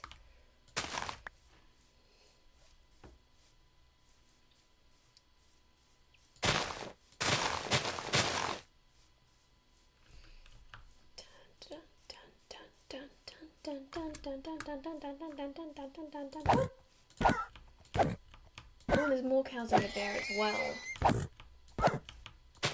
What a good day. What a good day to be seeking leather. You know, if you'd had a leather worker in your town, these wouldn't have happened.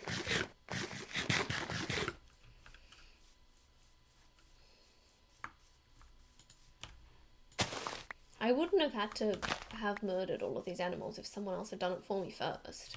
So if you think about it, it's really your fault. That is the most insane logic I've ever pulled. And I have nothing further to say about it. Okay, how are we looking? That's enough for pants. But I'm still going to need 5 more leather. Man, you have to kill a lot of cows and horses. But I guess I should start looking for a desert. And I think I'll just hope I can find some cows and some horses on the way. Or does anything else drop leather? I don't think so. Like zombie leather? No, that's not a thing. But if it was, I wouldn't have had to kill any cows. So sometimes you got to think about who the real villain here is.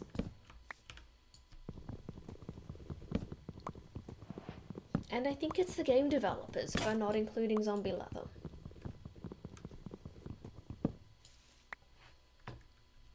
Okay, let's sleep now, so that monsters don't spawn. And I've reached a river, and it is faster to travel by water. So I think I will do that. But first, I think I should acquire some better tools.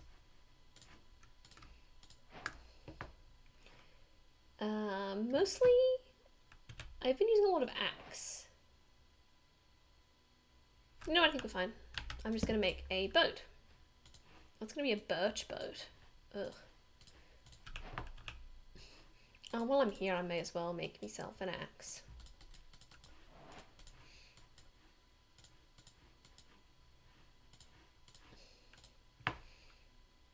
Now I've got all the tools except a shovel, but I don't need a shovel. I guess I don't have shears either, but I don't consider them a tool because you use sticks. Hello, fishes. Boat. One of these days my brain will say something that makes sense.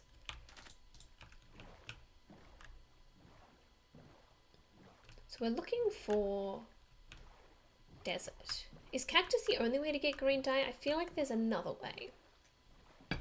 but I don't remember what it is, so it's not real.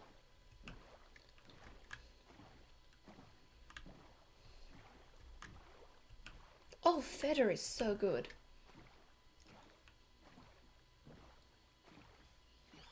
Sorry, I'm still eating my lunch because I'm a mess. Horses.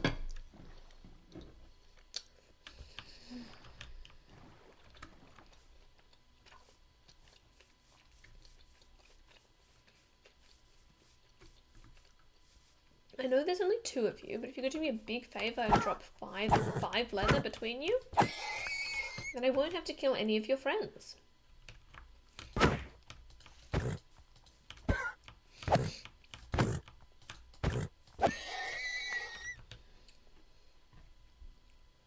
How many leather do I have now? 6. I need 2 more. Are there any friends around? No, I'll have to find some more.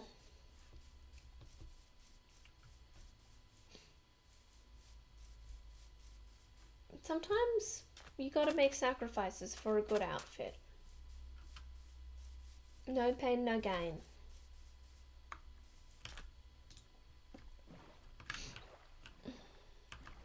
Ooh. Don't mind if I do.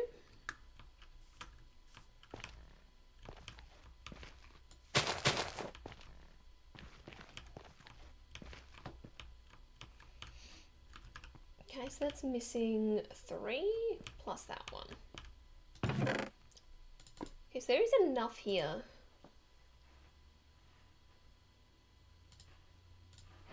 to finish this portal. But I do have to get rid of that crying obsidian, which I don't want to do right now, but I'm going to leave that here in case I come back. Or I could take it with me in case I find another one.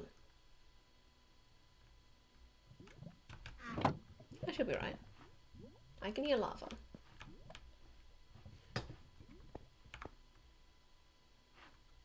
Oh, there it is.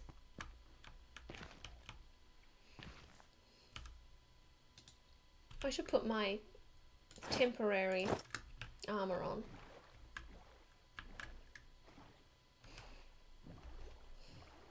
While I'm looking for my good armor, I can stoop to the level of enchanted gold. Left or right? Which one gives desert vibes? Left. I mean right.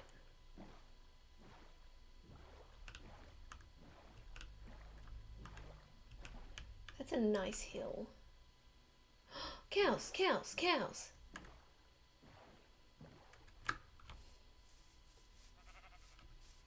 Lots of cows.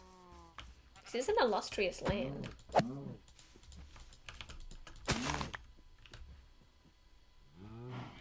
You do not drop any leather? You bitch. This is the worst thing that has happened. 1 leather? If you had more skin, I wouldn't have to murder your family.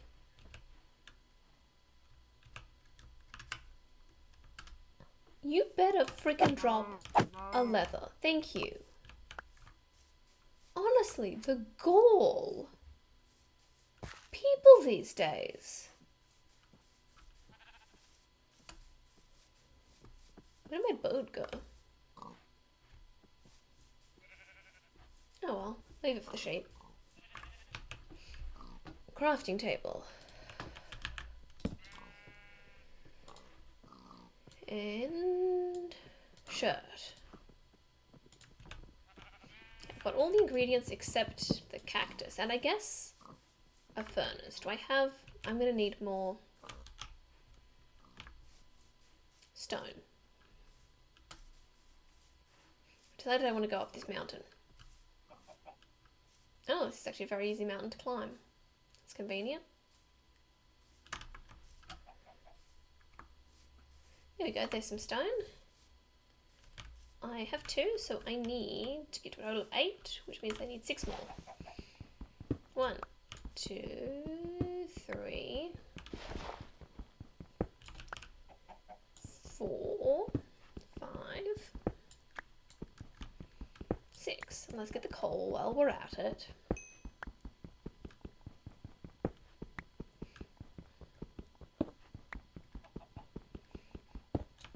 Ooh, there's a bunch of coal here. Isn't that cool?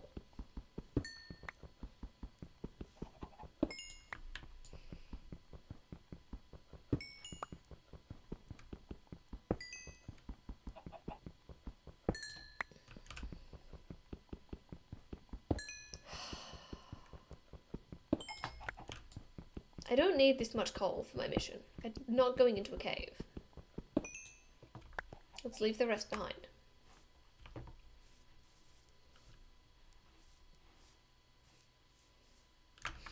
I'm just looking for cactus. It's the last ingredient. This is a beautiful biome. I'm really liking these hills.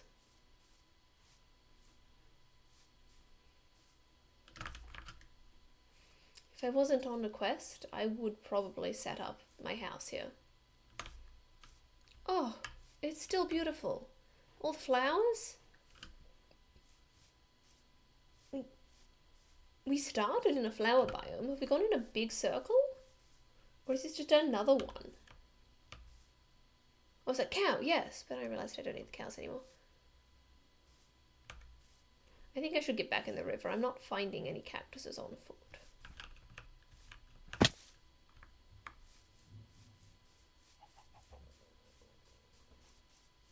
I thought I saw a baby one. Lots of horses. This place is plentiful with cows and horses, I have to say. Which made my leather sourcing much easier. But for now, we need another boat. I was worried I didn't have enough birch for a second there, but I had it separated. Like an absolute silly goose. Okay. Boat, onwards.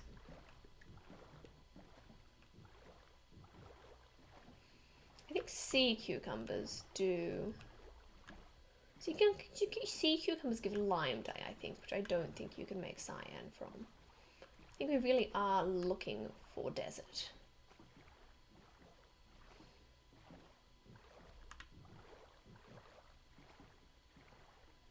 This is relaxing. This is so much more relaxing than going into a cave.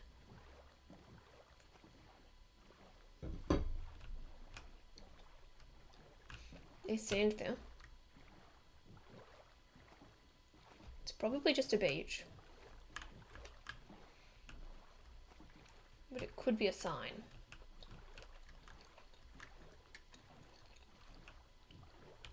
It was not a sign.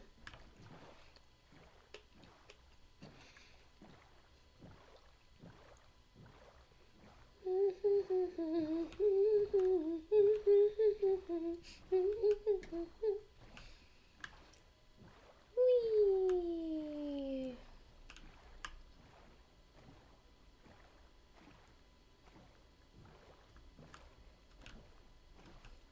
I still get surprised by how beautiful Minecraft is. I have been playing Minecraft for 9 months today, and I still get surprised how beautiful it is. Probably because I watch old videos of people playing other editions.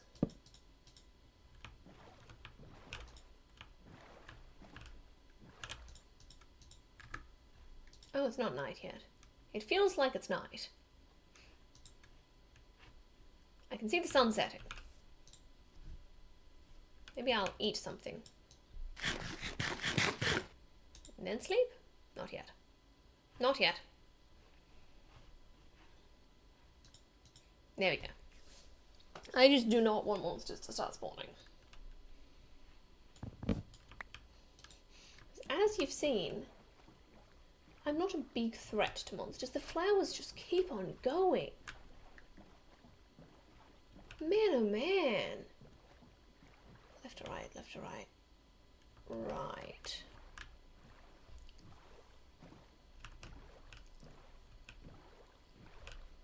This may not have been the correct choice. It feels like we're going towards a dead end.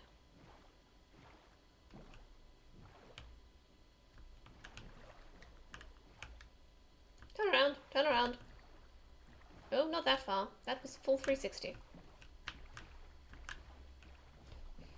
Which was basically like doing nothing, but with more work.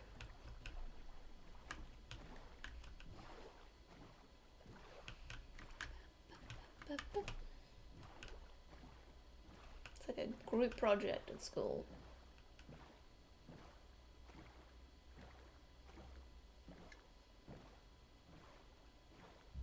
This is beautiful. This is such a beautiful game.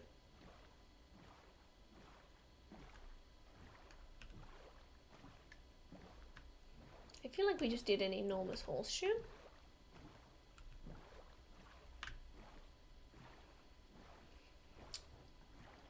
Next time I see a sunflower, I'm going to pick one, because I think they're actually going to be really helpful in not getting lost. They're basically a compass. That's a pretty hill. Just the gentle lapping of the oars. This is very relaxing.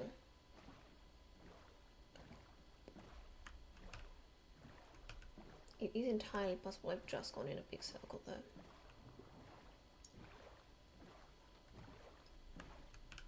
But at least we're having fun.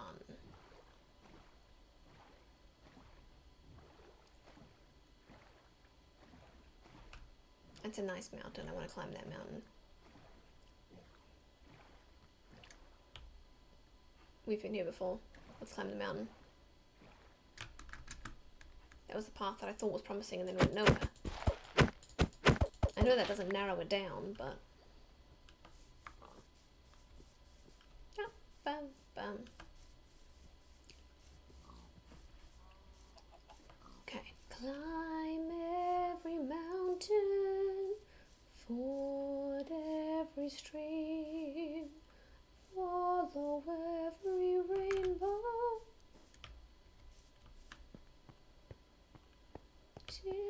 Okay, that's too far. That's too far. It's dangerous. There are no cactuses in the cave. Remember your prime directive. I would also love to plant a sunflower in the desert. I think that's funny. Let's take some dirt.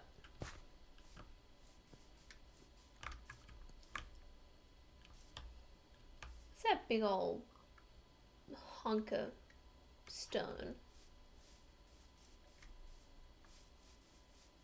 Ooh, a lava pool? That's a lot of sand. Gang, that's a lot of sand. And look at this natural water feature. I'm dead.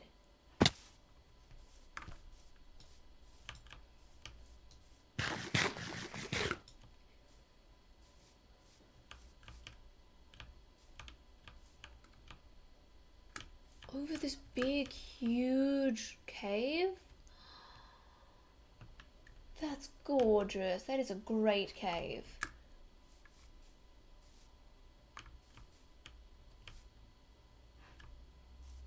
Look at that. That is like something out of a fantasy book. The waterfall at the end of the world? Oh. That's just a big lava pit. Maybe don't fall in there. But I'm hoping that's a desert, not just a beach. Otherwise I will be bitterly disappointed. I thought I was holding the boat and I was trying to place it. But I was just right-clicking my bread.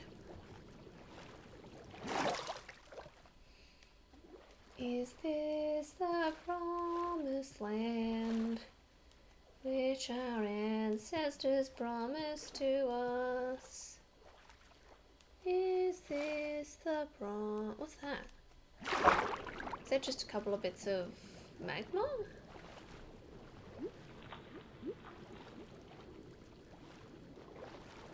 Hey, go. Down there. Or is that like a portal? I think it's just a couple bits of magma. Yeah. I am easily distracted. If you don't know that by now, you do now. No, no, no, no, no, no, no, no, no, no, no, no, no, no, no, no, no, no, no. No. Does this count as a desert biome? Or is it just fully beach? Whoa. Damn it, it's just beach. Damn.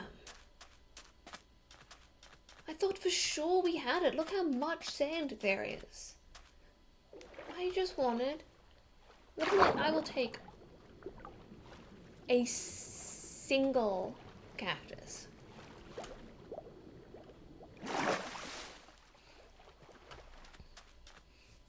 Doesn't need to be fancy.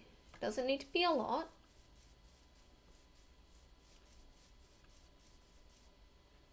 This is beach, isn't it?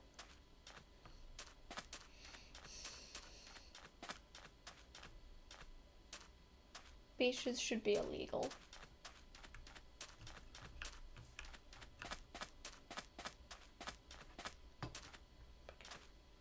Beach ass turtles.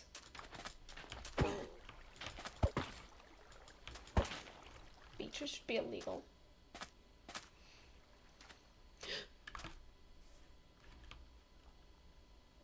Cave? Spooky cave? Talia go in spooky cave. Talia prepared to go in spooky cave. Talia know exactly what she's doing. Much like all people who speak in the third person. Let's make some torches.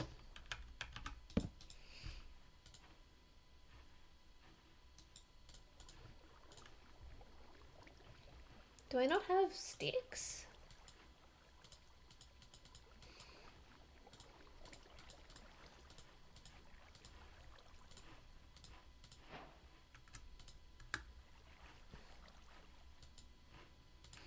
I may have made more torches than I need.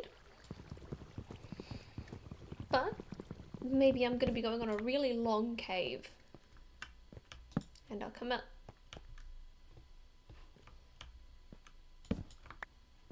No one talk about it. It didn't happen. No one talk about it.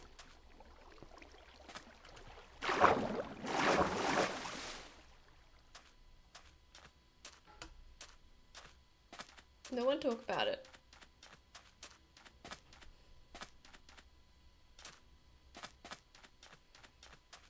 I want to climb up the big mountain.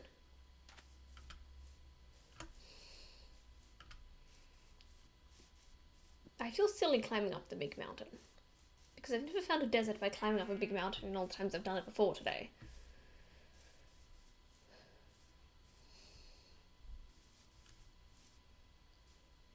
And that was before comma today, not before today.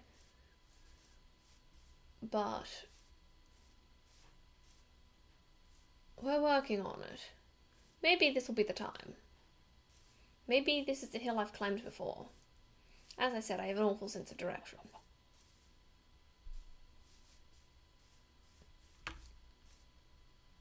I don't want to get my hopes up, but that's a lot of sand. It looks like it's a beach. It looks like it's a beach, but let's go check. It could be a bit of both. There's more sand over there.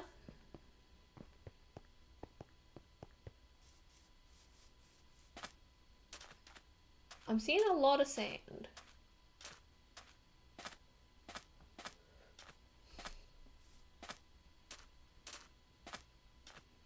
No, that's a beach too. No. No, no, no, no, no. I disagree. I think you are a desert.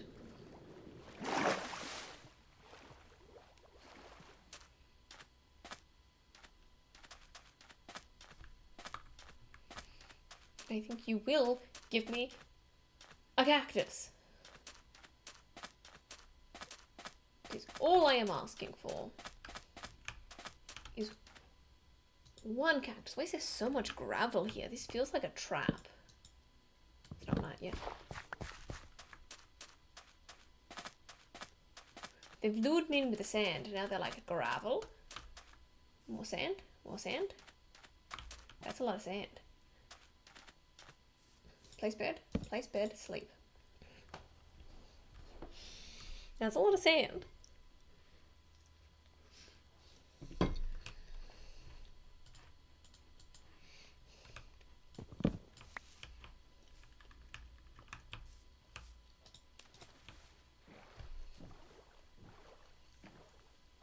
It keeps going.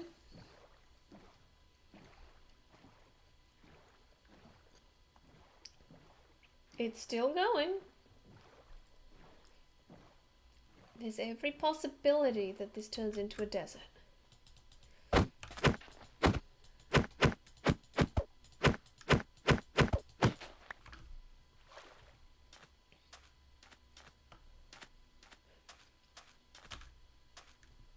Bitch!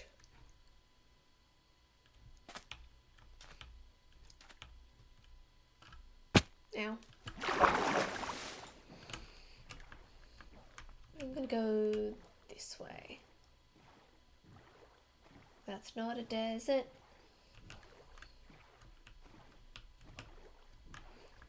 I know coral reefs tend to spawn near deserts for some reason. I don't know if that's a programming thing or just a random thing. But this is giving, this ocean color is giving coral reef energy. So I'm hoping that it does not lead me astray, as it so very much appears to be doing right.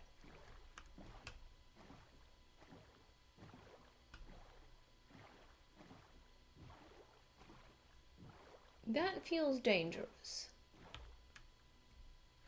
This feels dangerous. Yo, I should heal?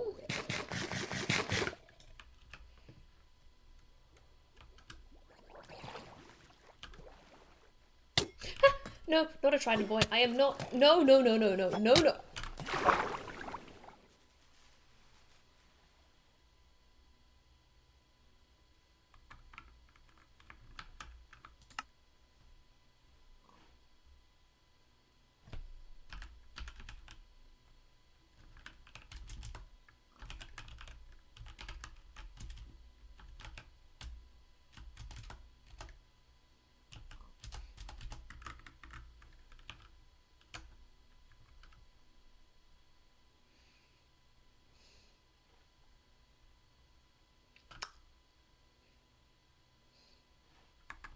It's always the frickin' trident boys.